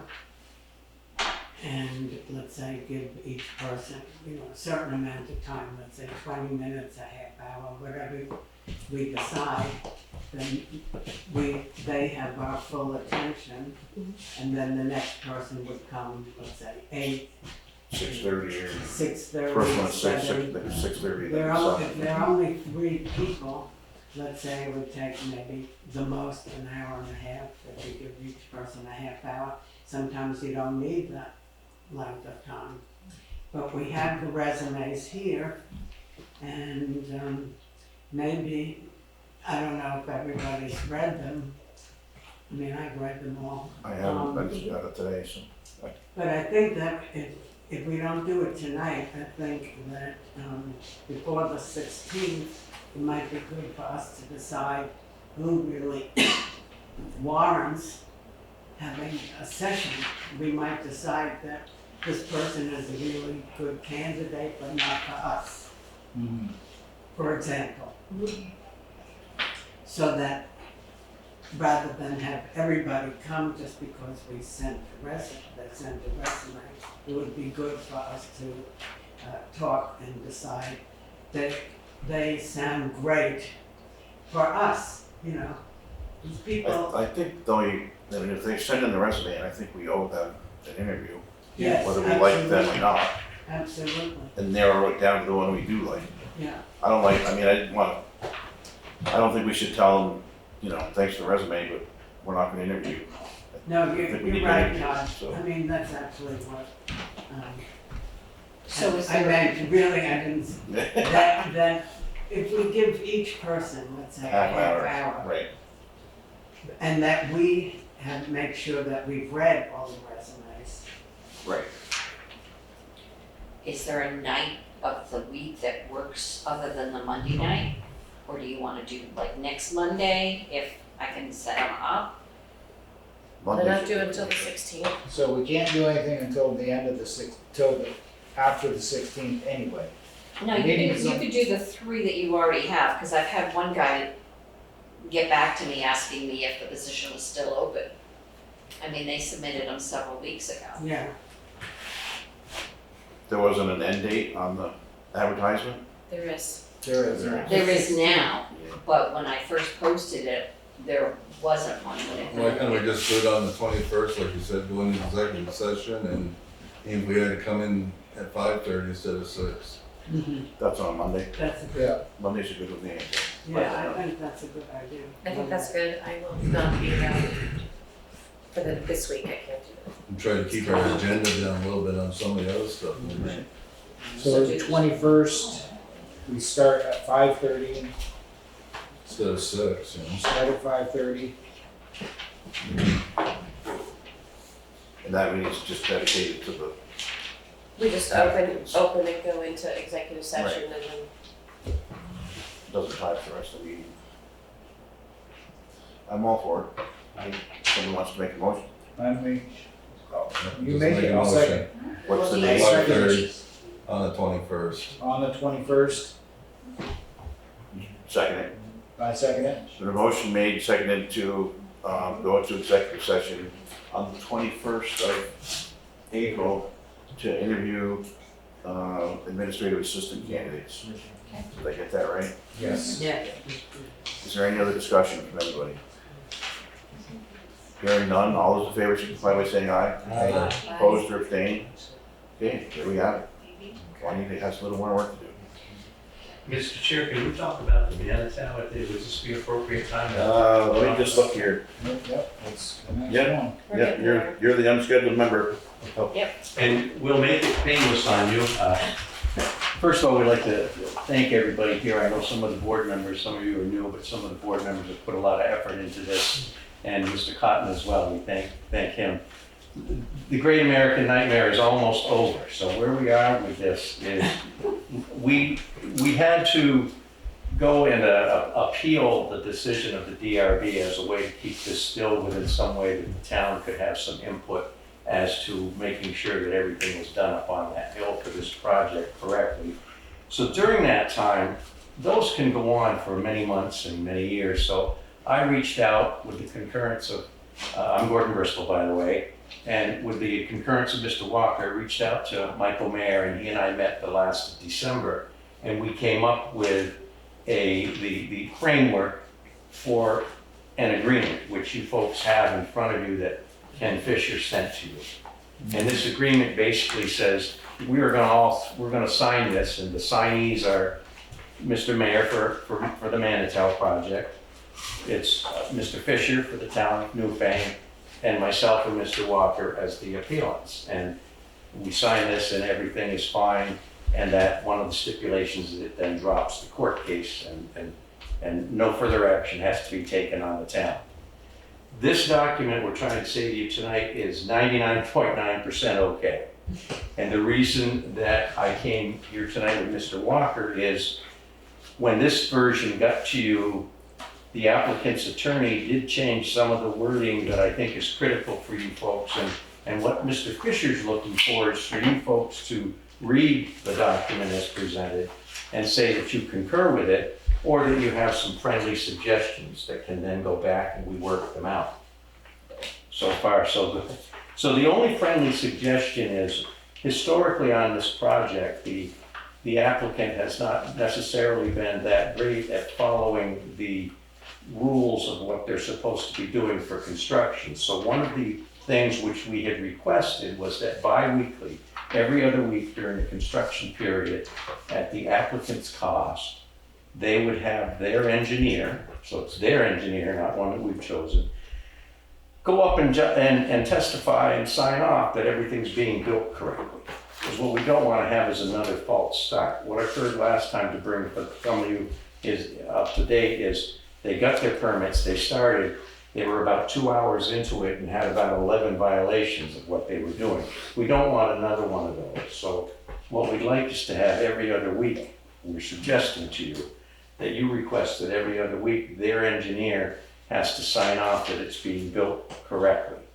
And that's all that we're really here tonight to ask for. Mr. Walker may have a couple points, but the big crux of it is we're just about there. Innocently, you might just sign and say, yes, this looks fine to us. We're coming to you tonight to say, yeah, this looks fine to us, but we ask humbly that you add a paragraph to Mr. Fisher suggesting that Mr. Fisher negotiates with the applicants that they have an engineer every other week check this project as it goes along so that we don't end up with a big mess at the end. And we're fine with that, then off it goes. And John, I overspoke, but thank you for this part. I'd like to add to that. I'm John Walker. I'm the abutting property owner. I'm going to see any stormwater that's the result of this project. And my concern is that the access permit is not built properly. It's too high, and the applicant has said he's going to change it at some point. I'd like the select board to make that the starting point so that any new construction would begin with a properly installed culvert. That's coming off of Sunset Lake Road, John? Pardon? That culvert's on Sunset Lake Road? Yeah. So Jay should be involved in that? It needs to be dropped. Mike's a road commissioner too, so. Mike will probably agree with me that one of the excuses or reasons why it wasn't properly rebuilt was he didn't want the gravel trucks to crush the culvert. I think a properly installed culvert is not going to get crushed by a gravel truck. Well, that, and then he added a culvert too.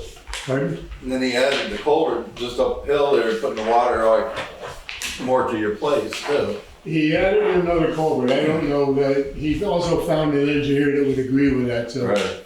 And I've had Merrill Mandel look at it, and he's very skeptical of it, but that's another whole issue. And I'll have to see what happens with that. It's my engineer against their engineer, and where would that go? Yeah. So Mike, does he need a permit? But I would like it, the condition. Well, they had a permit once, we'd have to go and probably get Jay It's a involved whole to see if that. Act 250, it's a big involved. Yeah, well, we took it all back because he wasn't gonna, Yeah. you know, he wasn't trying to work with these guys. He said it was all good and they suggested doing it, so it wasn't part of the permit, you know? So then what we did, we revoked the driveway permit. So yeah, we should probably have to go back out and Make sure he gets it put in right. that and probably issue a new permit for the There we driveway. go. Before construction starts and the rest of it. I've had that part of it done properly. You wanna make that a motion while we're discussing it, or? Yeah, I'll make the motion, he has to file for the new driveway permit and, you know, Jay and myself and stuff will go out and take a look at it and make sure it goes with what we I'll tell them. second that. Yeah, the motion's been made and seconded to require a new permit for an access permit to be filed with the town. And when it is, Mike, Jay, Christopher, Williams will go up and inspect it to make sure that they're comfortable with it. Is there any other discussion? And then, Mr. Chair, I'd ask that could that be amended or expanded as well to talk about, or maybe it's a second motion, that every other week during the construction period, that their engineer Gives a goes out. report. I don't mind doing that, but we need to keep this access permit separate from the rest. Right, so yes, do your access permit and then you'll entertain. Is there any other discussion? Somebody, you want to? Oh, no, they're not done with this. Oh, okay. Merle, do Oh, you no, have that- any thoughts about this yourself? Merle, hi. Hi. Do you have any thoughts about this yourself? Are you happy with how it's going? If it's coming to an end, yeah. All I'm waiting for at this point is a document signed by all the parties, and then pick it up, issue a permit, and pray for the best. We need to act on the motion. So Gordon's asking to amend something back to the way it was that's been amended out. I assume that And your I- approval. Oh, right now, we're Do doing the anybody- driveway permit, We're right? just doing the driveway permit right now. Then we'll get to that Because second we one. revoked all that, so we've already did it and seconded it, right now we just, Yeah, you just Right, gotta vote on no, it. I know, but this is about the Act 250 per right, that's another. part going through. So, So we all set to vote on it? Yep. All those in favor signify by saying aye. Aye. Opposed or abstaining? Okay.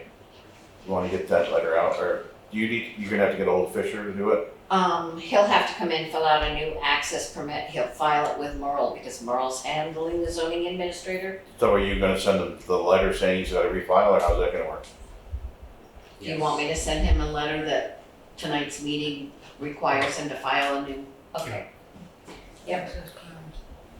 Does that mean a new access permit has to be issued, or can they just enforce the existing one that wasn't built right? Well, it's up to these guys, the road Okay. foreman and the two road commissioners to look at it.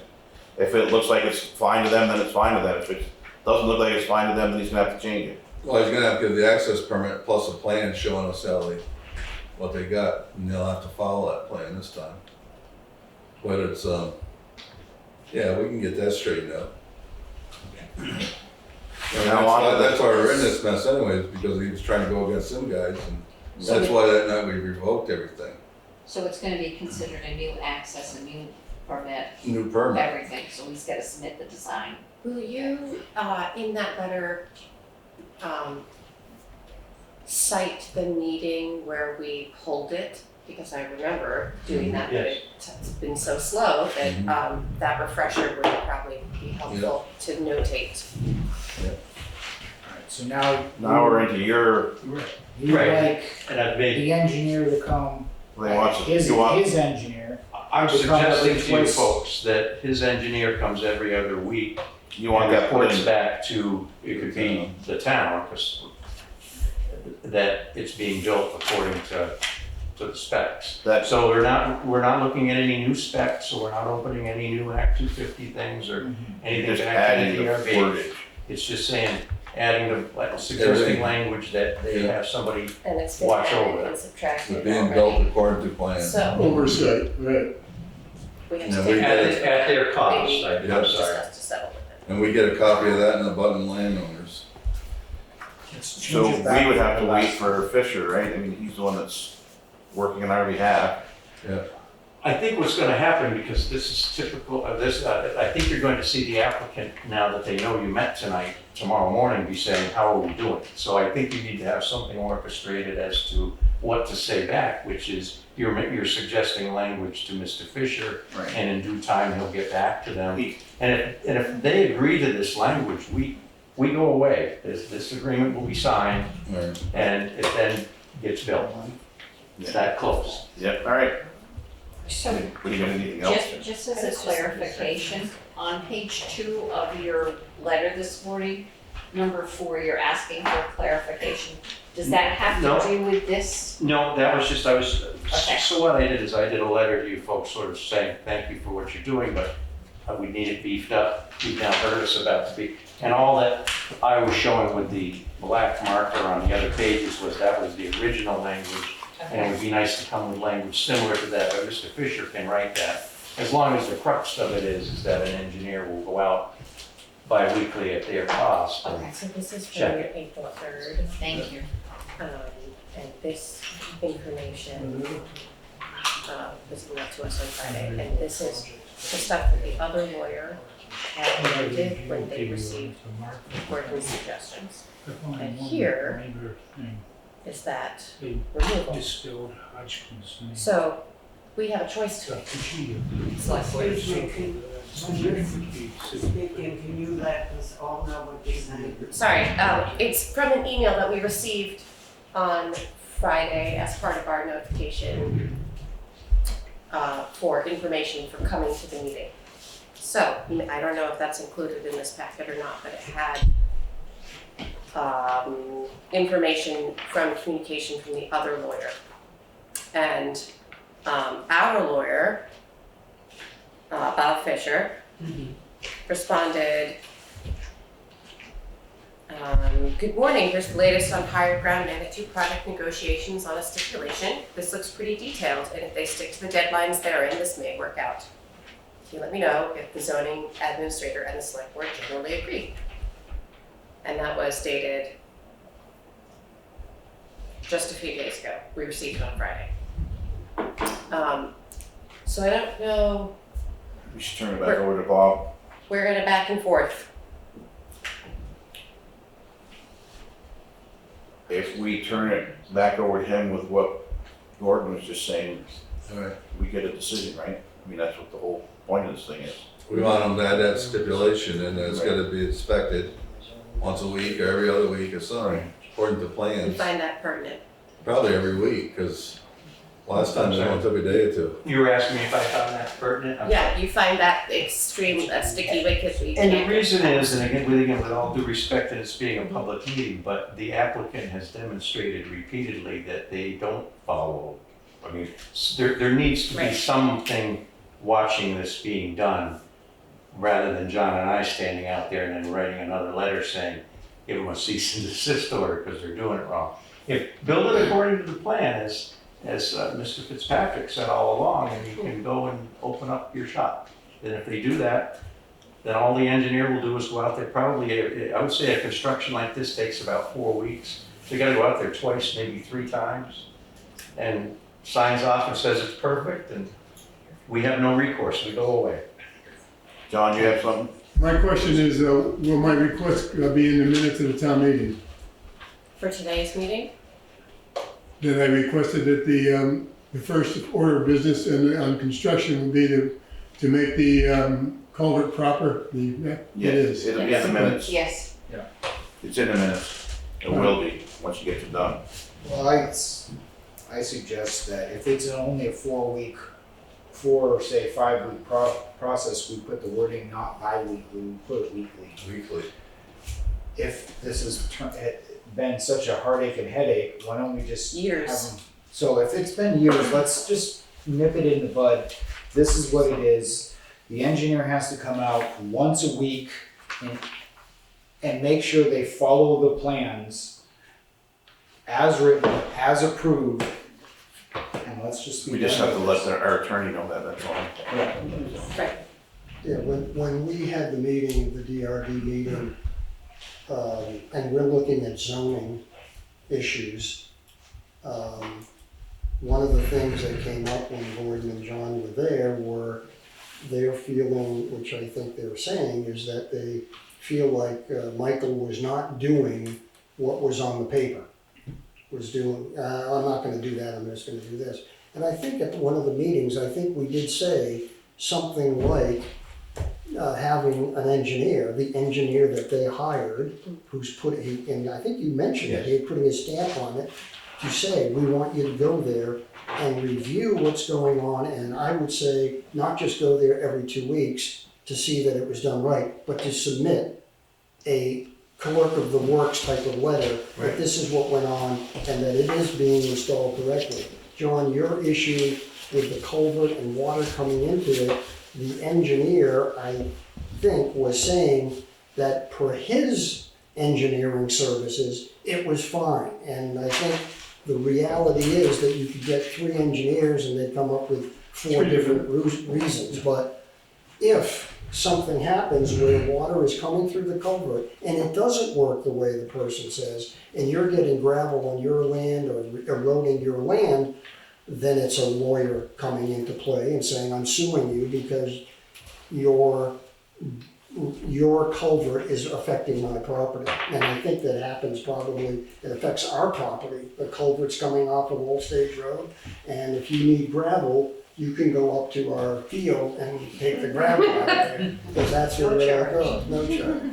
One thing finally, because it sounds like you're ready to make the motion, is put in there that at the applicant's expense, because that's another thing that the applicant has began talking about, that who pays for that? Well, it's their onus, so you might want to spell that out in it, or suggest to Fisher that he spells that out. The motion's on the table right now, right? Did you? I'll make the motion that Hardman Engineering at the applicant's applicant's cost shall review construction of the project on a weekly basis at a minimum. And then the rest that was written down. That goes to. And report back. And submit a report back. To who? The town And and that's budding landowners, I would. applicant's expense. At the applicant's expense. Everybody get that? Oh, any more discussion? All those in favor of the motion signify by saying aye. Aye. Opposed or abstaining? I have Chris making the motion, who second? I thought Mike did. Yeah, I guess you put me down. Thank you. And we thank all of you for your kindness on this, thank you. Including Mr. Cotton over, he's been a lifesaver. As well as Merrill, by the way, I'm talking about Merrill's hearing aids down tonight. Merrill's been, Merrill. Okay, Sue, are you here to see us? Susan. I've Yeah. sat here quite a while, so go ahead. Yeah, well, I was called. Yeah. Chris, you called me to ask me to come down about my letter that I submitted about our Jason. Can somebody read the letter? We need to add it, right? What's that? Isn't that new business? I am. Or unscheduled meeting? This is to be on schedule Monday, public, right? I guess. Let you guys know something different. So we all received this letter. Kate Garing is, Oh, sorry, Kate. sorry. Are you doing committee reports? Anne asked me to be here to address something I didn't feel a planning commission report. Okay. I'm sorry, I know you got a lot of folks there, but I will Yeah. stay on much longer. Yeah. Go ahead with it. Thank you. Just wanted to say hello, give you a quick update. As Todd knows, we were not able to submit that grant application last week, but we have some positive developments, including representatives from the state, a river scientist, from the NRCD, from the River Conservancy, coming to talk about flood resilience on April 24th, both in general and as relates to the South Newfane site. So we will publicize that widely. You all are invited. We've asked them to do the general overview for the plan, but also to talk nuts and bolts, to talk about like our real landscape and our real flood zones, and address those for us. I will follow up by email, but wanted to make sure you know. And again, I'm sorry to butt in here. I just I'm running out of time, and Anne asked me to speak in her because she's away on the housing grant. If I can address your questions quickly, again, I know you've got folks there. I just want to make sure that I can answer questions.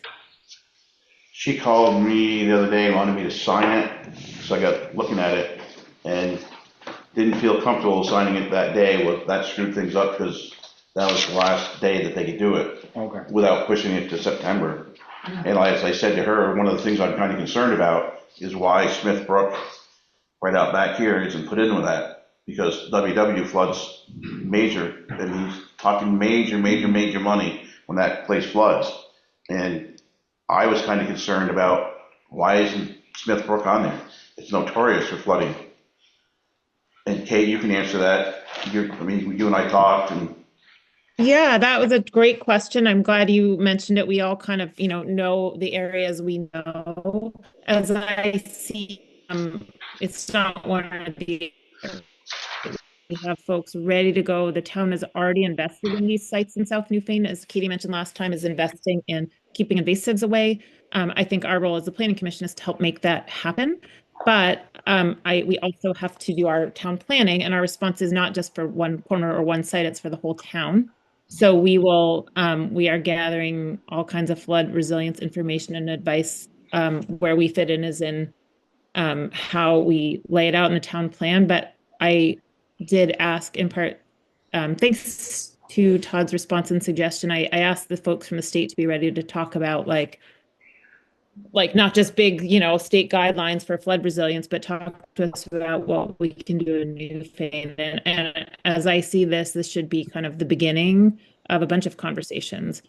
We can, we all have day jobs, but we should be addressing all these sites and getting advice on how to handle them. So I think it's not a question of one or the other, but you got to start somewhere. And we have a project here. We have a lot of community effort ready to go on South Newfane. So I think it's great to support them on that.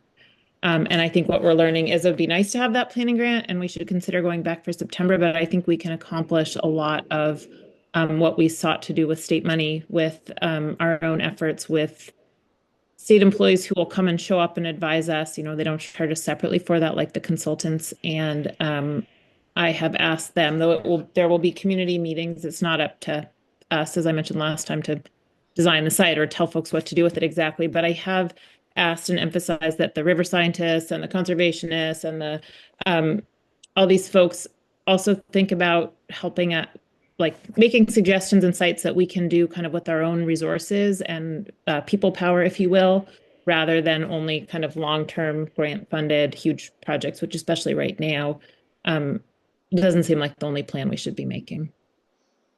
I hope that helps. Great. Yep. Do you have questions about the housing grant program? I know you asked Ann Golub to be here and she was not able to, so she asked me to come and address those questions. I know you got a lot and you've had a long meeting.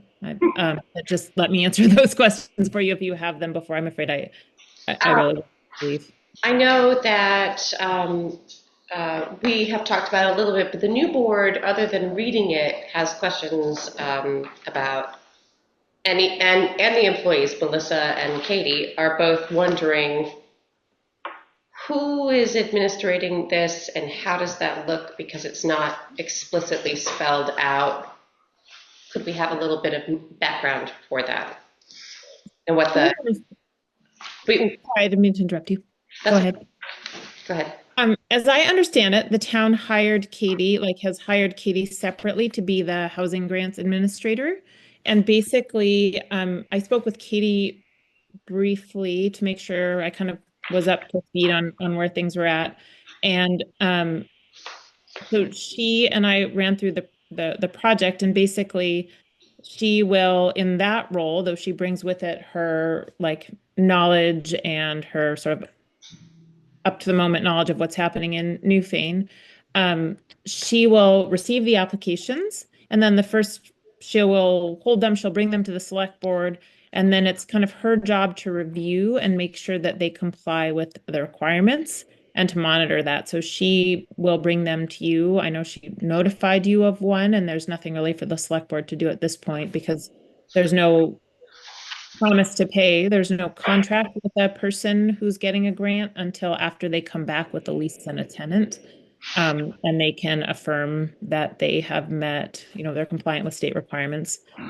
That's up to the tenant, not up to the town to enforce. And we design that because we don't have the resources to do all the inspections. So they have to promise in writing that they have met those requirements. And that's a condition of getting the grant. So the first step is Katie Bristol will, or the administrator, which happens to be Katie now, will receive those applications or the complete applications. She will let the select board know she has received them. That sets a clock ticking to benchmark the money. We didn't, there haven't been a lot of applications yet. She recommended that I ask you all to publicize it more so we get more applicants. She mentioned she thought there are lots of folks who could benefit and really make housing happen in Newfane based on this. But then once an applicant comes back with their complete paperwork saying, I have the apartment, I have a compliant apartment, I have a tenant, and I have a lease, they come back, and at that point, so she's doing the reviewing, checking the boxes. That's her role. And then it's the select board on behalf of the town enters into this agreement once there is proof that there's a tenant and a lease. And then the grant payments are made after there's proof that a person has actually lived there as a long-term tenant. And again, I know time. I'm happy to come talk about this more or walk you through. Katie said she thought you have the press release and the overview of the program. I can resend those though. Is that what you were wanting? I sort of want to give you enough information, but not take too much time. That answered my questions. I'm kind of the bad guy here, I guess, because I don't see this is going to benefit the town at all, number one. And number two, I think by putting apartments or whatever on people's houses, you're going to draw the wrong people in here. Look what's happening in Brattleboro. I mean, Brattleboro is really bad. Plus, I think you could take that ARPA money and put it somewhere where it's going to help everybody in the town. There's a lot of people in town that are really struggling with their taxes and stuff. And we've got a dump truck ordered. Maybe we should put that $150,000 towards the dump truck. Maybe we should take that $150,000 and put it towards the sheriff's department. Something like that. Well, I hear you, but this is a decision the select board made after huge deliberation, right? This was in response to the town's request for housing. And there was an emphasis on rental housing, which is to say housing that could be more affordable for people and for housing for families. We cannot, there's an emphasis, and we felt it's important to kind of put the money back into local property owners rather than creating tax incentives for a developer. As you know, the state has pushed extremely hard on the towns to become more housing friendly, to create more housing. I heard Sheriff Anderson talk about how he can't employ people because they can't find housing. So we've been asked from lots of corners to do this, as has the select board. It's not just the planning commission. So this was our best that, given $150,000 is a lot of money, but as you know, you cannot build from the ground up a one-bedroom apartment for that, or a small unit. So this was a way to incentivize people to create units. We have a lot of big buildings, some of them homes that they call sort of under-occupied, that owners can make income. It may not work, but this is something that we've been through a lot of options, and we responded to select board input. We asked to consider a loan program, and we chased that down for months. So I hear you. I also think that it's going to be hard to invest deeply in taking any task seriously if we can work on it for so long to people's spec, have the select board adopted, and then go. Well, I think we're still going to do this a lot more anyways, aren't we, before we make any decisions? Because like I said, I was on the board too. And I remember setting money, taking it out of the ARPA and putting it into a different fund to look into the housing as a revolving loan. But we can't do that. We already, that was covered last time because We tried that. I spent so many months looking at it. No one's going to manage that for us, so that's almost impossible. Well, We would have loved it. It's But not possible. I mean, you could put this 15,000 He's on, the give chairman. them a certain amount of time, pay it back. If it doesn't pay it back, you put a lien on the house or the tax sale, you get your money back. I just I mean- wanted so to I tried the banks. I actually tried to get banks to administer loans, and they would not return our calls. And we had huge pushback. The town of Newfane, the administrative capacity to do that. I hear you, Mike. I will just say that we pushed really hard to see how that could happen, and we got a lot of feedback that the town could not handle administering and enforcing, like doing loan enforcement and tying up that money, the relative cost. So, I would love you all to come and participate in planning commission meetings to raise these questions, because we did raise it, and we raised it when you were there, the prior select board members. It may not be, it may not even work. We may not sign up, but I would say that it would be nice to build on work we've been doing rather than reinvent the wheel continuously, especially because we did put a lot of work with the select board and with town volunteers into trying to find a solution to create some more housing that was doable. With it's a lot of money, but it's no money to create housing. And it's one of the only ways to not bring new people in. We could pay a developer, or we could offer incentives to folks who already own property, pay taxes. Many of them live here. That was the thinking. I just want to clarify that Anne, in her last few weeks on the select board, did present Katie Bristol with the job description for this program as the administrator. Katie didn't feel it was appropriate for her to sign it under the old select board. She was pending the new select board placement so that everybody was on the same page.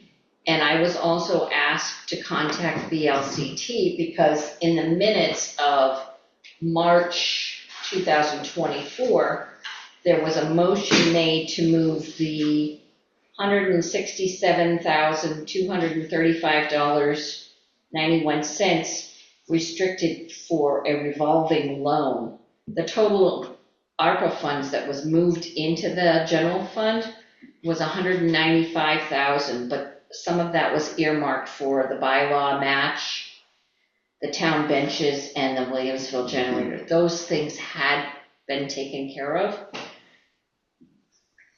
And it said a revolving loan, right? It says restricted for revolving loan, and this is from the treasurer updating the select board at the I believe it's the June 3rd meeting, or it was the May 18th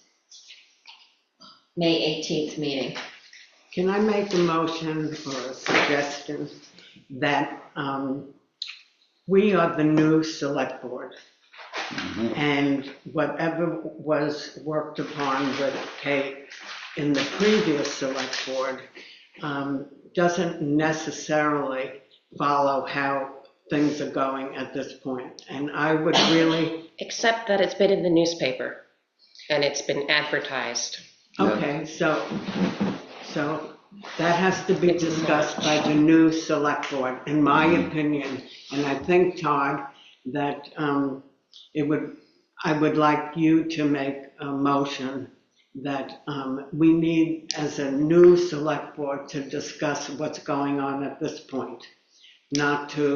Because one of the things, Kate, that you just said was that she would like the new select board to go out and convince people and tell people about this project and sort of recruit people for it. But I think we need to have a conversation at this point. The other thing, when I was talking to Kate Beckley from VLCT today, there was a resolution that was presented. I have the copy of the resolution, but I don't have a signed document.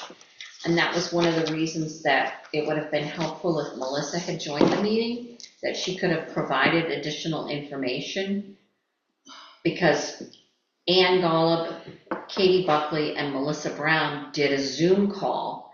So she's more familiar with a lot of the paperwork and the reporting for ARPA. Even though the $167,000 ARPA was moved into the general fund, it's earmarked as surplus funds. And it was my understanding that, I could be wrong, that that was surplus funds that could be used any way the select board deemed. Even though they had potentially set it up for this housing grant program, which was talked about for a number of months and a year or more. So it wouldn't be a bad thing to speak with Melissa on what she's spoken with Katie Buckley. She said that even though the funds are moved into the general fund, there is still ARPA reporting on how those funds were spent. And that's by April 30th. So those are basically ARPA funds. They're ARPA funds, and you cannot do a whole laundry list of things with them. But because It's supposed to be something that benefits the town. But because I mean, we bought generators for the fire department, the towns and all this stuff. We put in music at both halls. Yeah. Music and lighting for both halls. We've done some things. I think I suggest we table this thing to another meeting where we could That's focus what I a little said. more on it. Yeah. I Study think it out, time. because you said right there, when we did it that night, it was a revolving loan. We can make that a motion. revolving loan. Mhm. And they're saying now it still has to be paid back, and I don't like that idea. You're making a motion? Yeah, I just did. I'll second. I had started Oh, sorry. making a motion. I make So, clarify that I hear you on the revolving loan, but the town rejected that and voted to adopt the grant program. You guys decide what you decide. Let us know, and you can have Ann and Melissa and Katie there. I moved my night around to be here to answer questions for Ann, but it would be useful to clarify. We all want to be pulling for the same thing, but we also,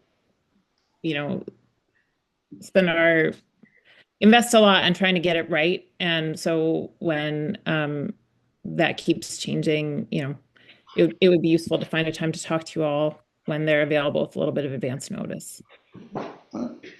Okay, I make a motion that Yeah, Todd, who was the chairperson. Wait a minute, there's already a motion on the floor that he wants to table it, and you seconded it, right? No, wait. No. I was going to say, I spoke with Ann earlier today, and she is available for April 21st. Let's get in here. Well, this is a few I things we want to started look saying into a motion anyways, so as I before. said, whatever she wants or something, just as long as we end it tonight and we'll figure it out some other way, because, we got other people sitting here too that's been sitting. Right, so Why don't you just make a motion, we table it for now until the next meeting? That's right. You're gonna make you made the motion? I said I that. have Mike making the motion and Chris seconding it. Great. All To right. table them. So that's, you Yes. clear with that now? Yes. Is there any other discussion? Hearing none, all those in favor signify by saying aye. Aye. Opposed or abstaining? The ayes have it. Thanks, Kate. Hopefully you can come down and meet with us at the next meeting too, get your input. I would love that. I'm sorry, folks. It's not that I don't want to be there, but I will be there Thursday night. I just also have a family and was supposed to be another meeting tonight, but I will do my best. So All right. thanks, guys. Thank Bye. you. Okay. New business. Would you like to explain to us? You want to read your letter to us? I've got the letter right here. Okay, what, I've not done this before, so am I supposed to read the letter? You don't have to. No. I mean, you Yeah, you can read haven't, it. you've all read Right. it, correct? Yeah, I can read it out loud. So We'll read, she can read it out loud or somebody read that, so we have it on I can read it if the you'd like. minutes. Yeah, I can read it too. I don't expect you to do it for me, I just didn't bring a copy, I've got it on my phone. It's right there, so you're So- It's just Does if you, my voice need a microphone? it's just that if you read it out loud, it'll be on the minutes Okay. for All right. future. So, to the town of Newfane, Lister, we are ready to submit a formal complaint about Richard Walsh and the property he owns that borders ours. Mr. Walsh regularly arrives with a trailer full of various junk parts, vehicles, and other items which he is storing all over the property. Currently, he has an unsightly orange metal storage pod, 4 junk unregistered automobiles, a rotting Anons food truck, trailer, 2 campers, numerous tires, rims, and other debris, a rusted, broken snowplow, a trailer, and a broken, rotted outhouse that has a tarp over it in between his camper trailer and orange storage bin. He has brought in, on the side note, he's brought in like a solar panel and a water tank as well. His property is unsightly to look at from our porch. We worry about the debris he is bringing in and ground contamination, and the outhouse is of major concern. We followed Vermont laws and paid thousands of dollars to have our septic built according to Vermont conservation and state guidelines. Our understanding is that it is against the law to have an outhouse on a property where one resides full-time. While Mr. Walsh hasn't moved in permanently as of yet, it is his intention to do so, and he has recently been more active on the property. Additionally, the property is an absolute eyesore, not only from where we sit, but also as you drive through the village of Newfane. Some of the junk is literally leaning toward the home below him and toward Route 30. We are hoping that the town of Newfane will support us and our neighbors in getting the situation under control as soon as possible. We are also happy to attend any meetings necessary to share our concerns and put in the work to facilitate change. Thank you for your time and assistance in this matter, Susan and Charlie Daniel. Thank you. Attached to Susan's letter, Katie did put a junk ordinance, which is one of the policies that was put into effect. Oh, can I say something? Because you put in that policy, I just got a phone call from Richard Merrick, who was one of the people years ago who discovered this policy about junk. And because in the past, the town has told me and other people in the past that if somebody has junk on the property and if it's their own junk on their property, that the town doesn't have any recourse. So Richard said that he wants to come to be a scheduled member of the select board meeting in a few weeks to discuss that policy.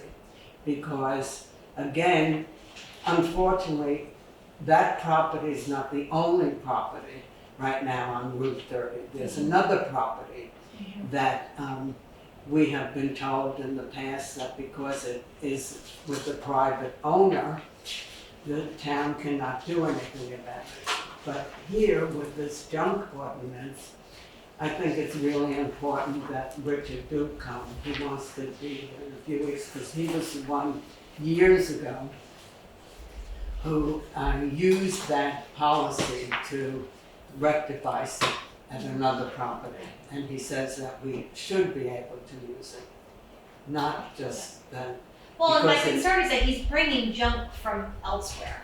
You know, he's coming up with trailer loads of junk and putting it on the property. My other concern, or our other concern, and I've talked to the neighbors below him and I've talked to the other neighbors, is that we want, and yes, and I've talked to you, thank you, about preventing this outhouse from going up before it happens. Like, he's going in it over on weekends when there's nobody, you know, around. He's coming in at different hours of the day, and once he gets that up, it's going to be harder to get rid of it. And what about the downflow? I mean, he's right above those two women that live, you know, below him. And then, of course, I don't know, it's kind of a bummer of a situation when we do everything that we're supposed to do according to the state. You know, we pay thousands of dollars to do it the correct way. And then this gentleman thinks that he's gonna come in with an outhouse and he's putting it in between things so that people don't see it. And, you know, you can't see it from Route 30 because it's in front of the orange storage pod and behind his trailer that I guess that's the one he wants to habitat. And then there's another camper that's teetering, you know, that you can see from Route 30 amongst other junk cars. So it's how much can he bring in? How many cars are there? There's 4 that we could I see. think it's the junk policy, so you can only allow that 2 or something like that. Junk policies, no more than 3. I read the policy, I drove up there, I took a look, I got the satellite picture that you can pull off and I called you, so you could answer questions. My first question for you is, have you contacted Mr. Walsh in writing? No, I wanted some advice on that. I'm not confrontational. I'm a big proponent, even though the policy is extremely clear. I'm a big proponent of having things handled at the lowest possible level. So old military thing, the lowest possible level. And it's a slippery slope. I saw it, I agree with you 100%, it's an eyesore, doesn't look great, satellite pictures. If you look on Google, you can't see it because all leaves. And in about 2 months, you won't be able to see half of that stuff because all leaves. And then people will forget it. If you look at the satellite picture now, everything you're saying is 100%. I drove up there, 100%. But it's a slippery slope. Because if the select board does this, then 373 Route 30 is an eyesore. And then we gotta get on Dutton, because their broken down greenhouse is an eyesore. And then you can go all the way down, and all it takes is one person to say, Marion, I don't like the way you have your gardens. It's an eyesore. It's an extreme example. I get it. I understand this. I would like to see, personally, you have the ordinance on your side. I would like to see this communication and a refusal. If you talk with Mr. Walsh and you say, this is what it is, this is what you've got, and if there's a refusal, then I will personally would be like, okay, now you need some more support. Okay. Because if we go on. And you're saying that, I mean, is this like the board, or this is just me commenting, we haven't voted or anything, sorry. We can't. So As if I a write, board- Wait, can I we say have to something? write a letter. As a select board, one person is not, with Robert's Rules of Order, one person on the select board cannot make the decision. It has to be a vote with a quorum. So what you're saying It's is. just an opinion. No. Yeah. What you're saying can be correct, but has to be voted on. No, we with have to quorum. talk about it. Yeah. What? We have to talk about it and how we would like to proceed. I would Those like to furniture? ask you if you have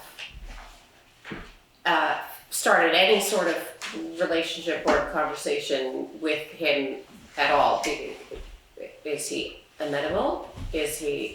Have you introduced yourself? Is there any? yeah, we've been introduced. We had contact last year because he had hired Barry Mattis, well known in the area, to do work, and there were other issues with Barry coming up onto our property, dragging logs down our driveway, took all of the road builder off that we had spent thousands of dollars on. We didn't get reimbursed for that. Richard did chip in for a load of road builder that Archie Clark brought up, but it didn't fix our driveway, going up. So there's been other issues. I don't know, how much am I supposed to say, like on live TV here?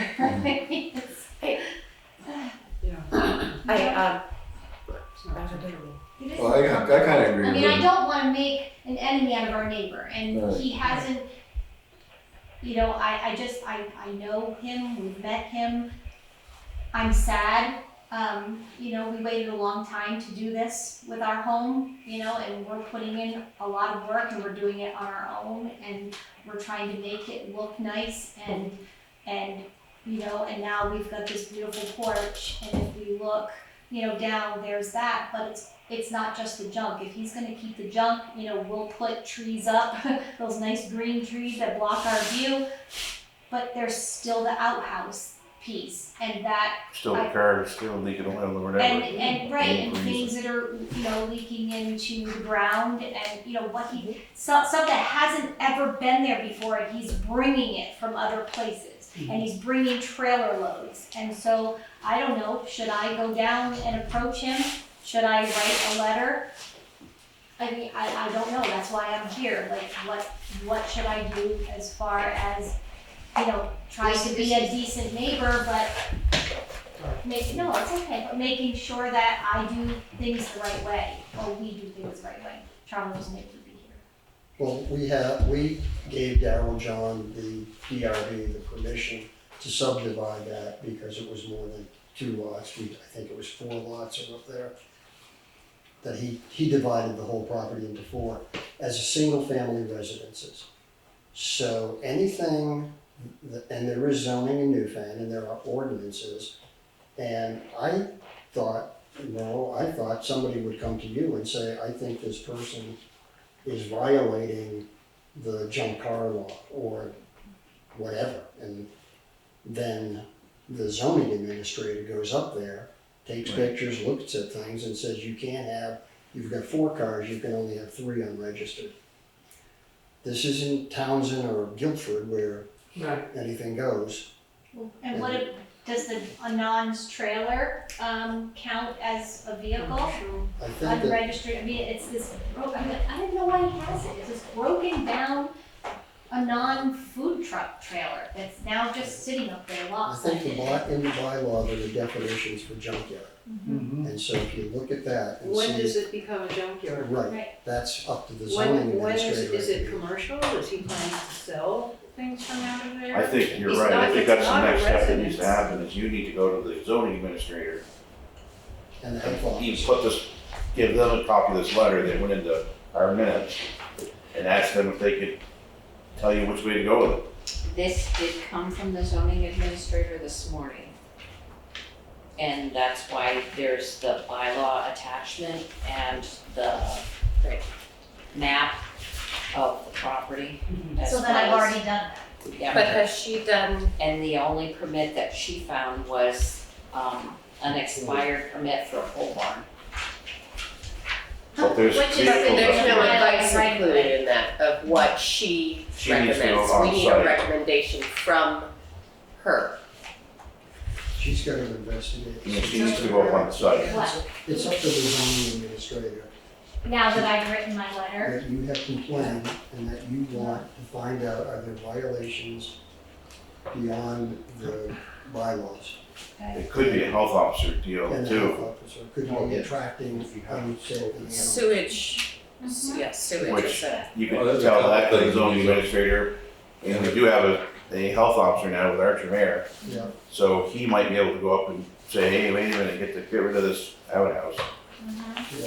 Oh, I yeah, called stormwater and Vermont everything, too. Conservation Department as well a few months ago when he first brought this up there.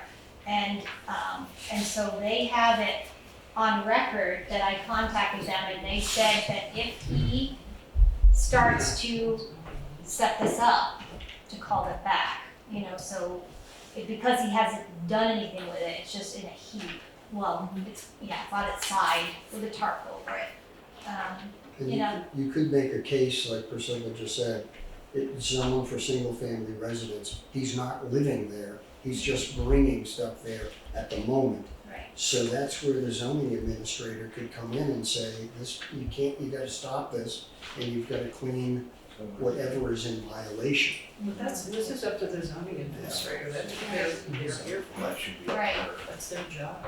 And so who was the zoning administrator? Katie Bristol. Oh, it is Katie, right, Yeah. okay, so, and I have been in touch with her. And Archer You got the- Mayor, This is a Yeah, in our minutes, all so of these steps. we need to hear from the zoning administrator next. Yes. Is that my thought right on that? She should go to the zoning administrator, they go do their thing, then they should come back to the board and say, look, this is what we've got. right, the zoning. Right now, there's nothing for the board to act on, I don't You've think. I been don't to think the so. zoning It's a administrator. zoning. Well, no, I just, She didn't well, make any I talked. recommendations to the board. We need to hear from her Okay. as a next thing, I think, Well, is yeah, how that I looks. think you're right. Yeah. If he's up there tearing up the land, I mean, if it has to be eroding down on there is stormwater that he's supposed to go by too. With silt fence and stone along the ditches, you have to flush it out. And I walked up there yesterday, my husband and I walked up there, and it's just, I mean, there's just stuff, it just looks terrible, it's all like in the high overgrown. Currently, they live elsewhere, out of state, in state, any I ideas? think I have no idea. in-state. I have no idea either. In-state. I think, yeah, he was living in Vernon, in his mother's home, his mother passed. See, I think the town's having the same issue with Busby's old house. Can't touch it. For some reason, I don't remember what the I heard reason it was is. in probate. It's not in probate, it has to sit for It has a to go to year. tax sale. It's on her list. Okay. We were fortunate that the house beyond our office up the hill, that Todd Swin bought after, and those people just went away. He said you wouldn't believe what was inside that place. They had we never, in all the time we were there, never saw an oil truck or a gas truck up, and he said they had no heat, they had nothing, no running water. And yet some people live like that, bless them, that they're in that kind of position. But I think that, so Susan is looking for, she's spoken to us, this has been since last summer, this has been on her plate. And so she's coming here now to find out what are the steps that she needs to do and to have. You could, I mean, you could tell the zoning administrator too that you've gone to all the neighbors and they have the same concern. Just to get things rolling. And Okay, like I so said, I I think still that, need to connect with Katie then, that's my Yeah. next step? I believe that would be your next step, is go with her, or you don't have to go, she should go up and investigate it. Because I And then had she told needs to her that report it when I back to talked, us. right, when I talked to her though, she said, write your letter, and then that triggers the town or whoever does it to go visit the site. And So we need to instruct her to do this next step. I think that's where we're at. We might have to put our turn out. Health officer. Well, I think we're doing that by saying that you should go to the zoning administrator, Well, we could, Katie needs to hear it from us. yeah. right? We That's what would I'm like saying. her to do this next step. Right. Okay, so I don't need to go back to Katie So at you this wanna point. make a motion? The board is going to. I'll make a motion, we have Katie. Yes, I think that's the next step as well. Send Katie the little thing, telling her to go check this out. Yeah. Okay. And if you So have to, I we can second get. that motion. Okay, the motion's been made and seconded to speak to the zoning administrator, tell the zoning administrator we've had a complaint across the street, whatever address that is. And we'd like her to go up and look at it and report back to the board. Right. Take pictures, yeah. And that pole barn that you said there's an expired permit, it's been laying in a pile on the right of way. So if you pass my driveway, you go up the hill and you go continue behind the white farmhouse, it's sitting out there and it's just been there. It's for 2 years. Just down here. Me and Charlie. Is there any other discussion on the motion? No. Hearing none, all those in favor signify by saying aye. Aye. Opposed or abstaining? The ayes have it, so we'll do our part Made a motion. soon. Okay, and then just tell me what I need to do She next. can report back to us and we should probably then get ahold of the landowners. Let the landowners know what's going on. Meaning the other landowners around?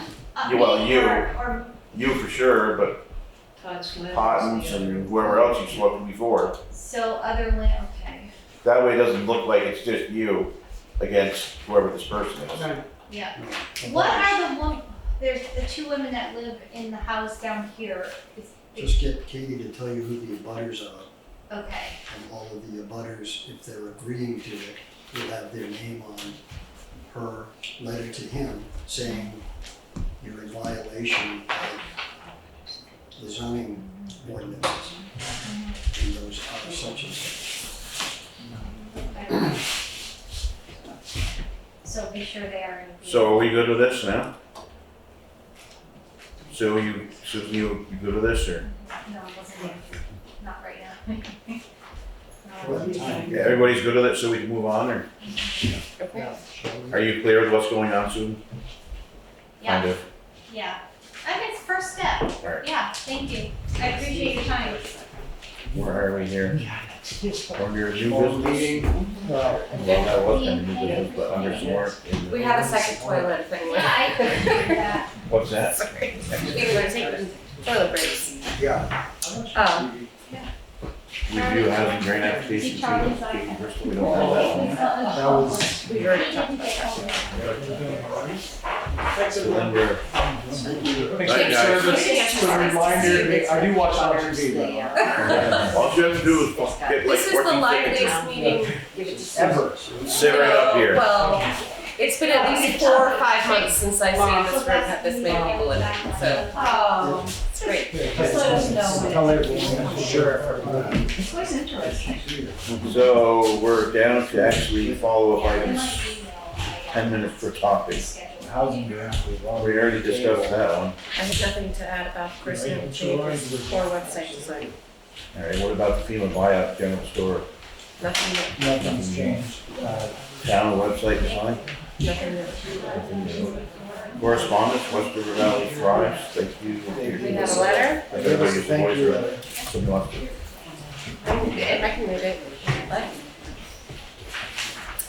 This is from West River Valley Thrives. Dear members of the Newfane Selectboard and community, West River Valley Thrives would like to extend our deepest gratitude to both the Newfane Selectboard and residents for approving our request of funding to support our ongoing efforts for youth substance use prevention in our area.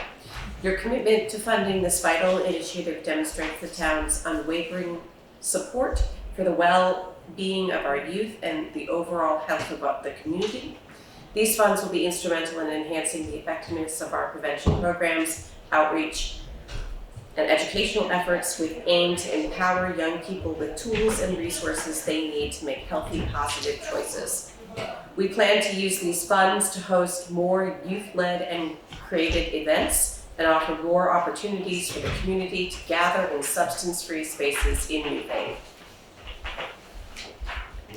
As we work to create a safer and more supportive environment for our youth, your support not only strengthens and helps sustain our efforts, but also sends a powerful message that Newfane residents are committed to preventing substance misuse and fostering a brighter future for all.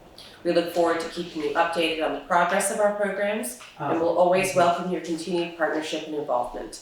Please don't hesitate to reach out if you'd like to learn more about the impact of this funding or how you can become further engaged. Once again, thank you for your dedication to improving the lives of our community's young people. With gratitude, West River Valley Thrives. That other one is an email today that I received. Okay. To the Newfane Select Board, I am a volunteer at Yellowbud Farm, a tree nursery in Northfield that is currently offering free fruit and nut trees for public plantings. Please see the list of available species below. Please contact Eric or Jesse, owners of Yellowbud Farm, if you would like to see for more details about these trees. Information for both of them. Best John Root with a 413 phone number, and the trees and the fruit trees and nut trees that they're offering are persimmon, pawpaw, mulberry, peach, honey locust, and the nut trees are yellowbud hickory, shagbark hickory, chestnut hybrids, northern pecan, black walnut and Persian walnut hybrid, heartnut, and oaks. That's very nice of them. Do we have any Newfane property we can just start plopping stuff in? So, Free trees? if we get free trees, South Newfane store was taken down a few months ago. that's a park. Well, maybe if we put a pawpaw or mulberry or something over there, we'll keep that, because that might be something for us in the future that. Oh, we're gonna have to do something at that intersection eventually, so Yeah, trucks can make that corner a lot nicer. yeah.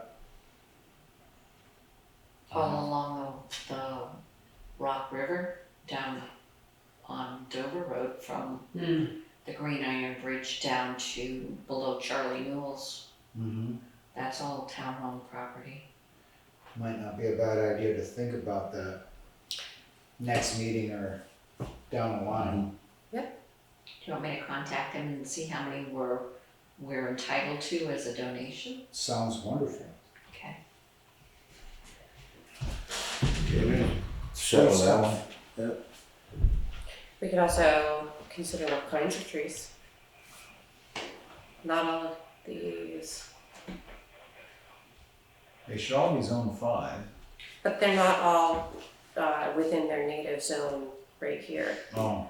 We can also take out all this brush and debris out here by the town. Yeah. Anything that's zone 5 and that's native or more native to southern Vermont would be my vote too. If they're giving them away, maybe Susan Dana put those up along her property line. Mulberry trees are lovely and messy, but gosh, they're really nice to sit and snack on. There's one that grows out over the road on Frost Street in Brattleboro, and you're walking down the sidewalk during mulberry season, and you're not on the property, it's hanging over, and you can just sit there in the shade and eat mulberries. Oh, yeah. It's so cathartic. It's lovely. Okay. We don't have any other correspondence, right? No, those are the two. We're down to executive session. If you wanted to, you could suspend the select board meeting and open the Board of Liquor Control, and then we could go into executive session, and then if there was no decision, Austin could go home.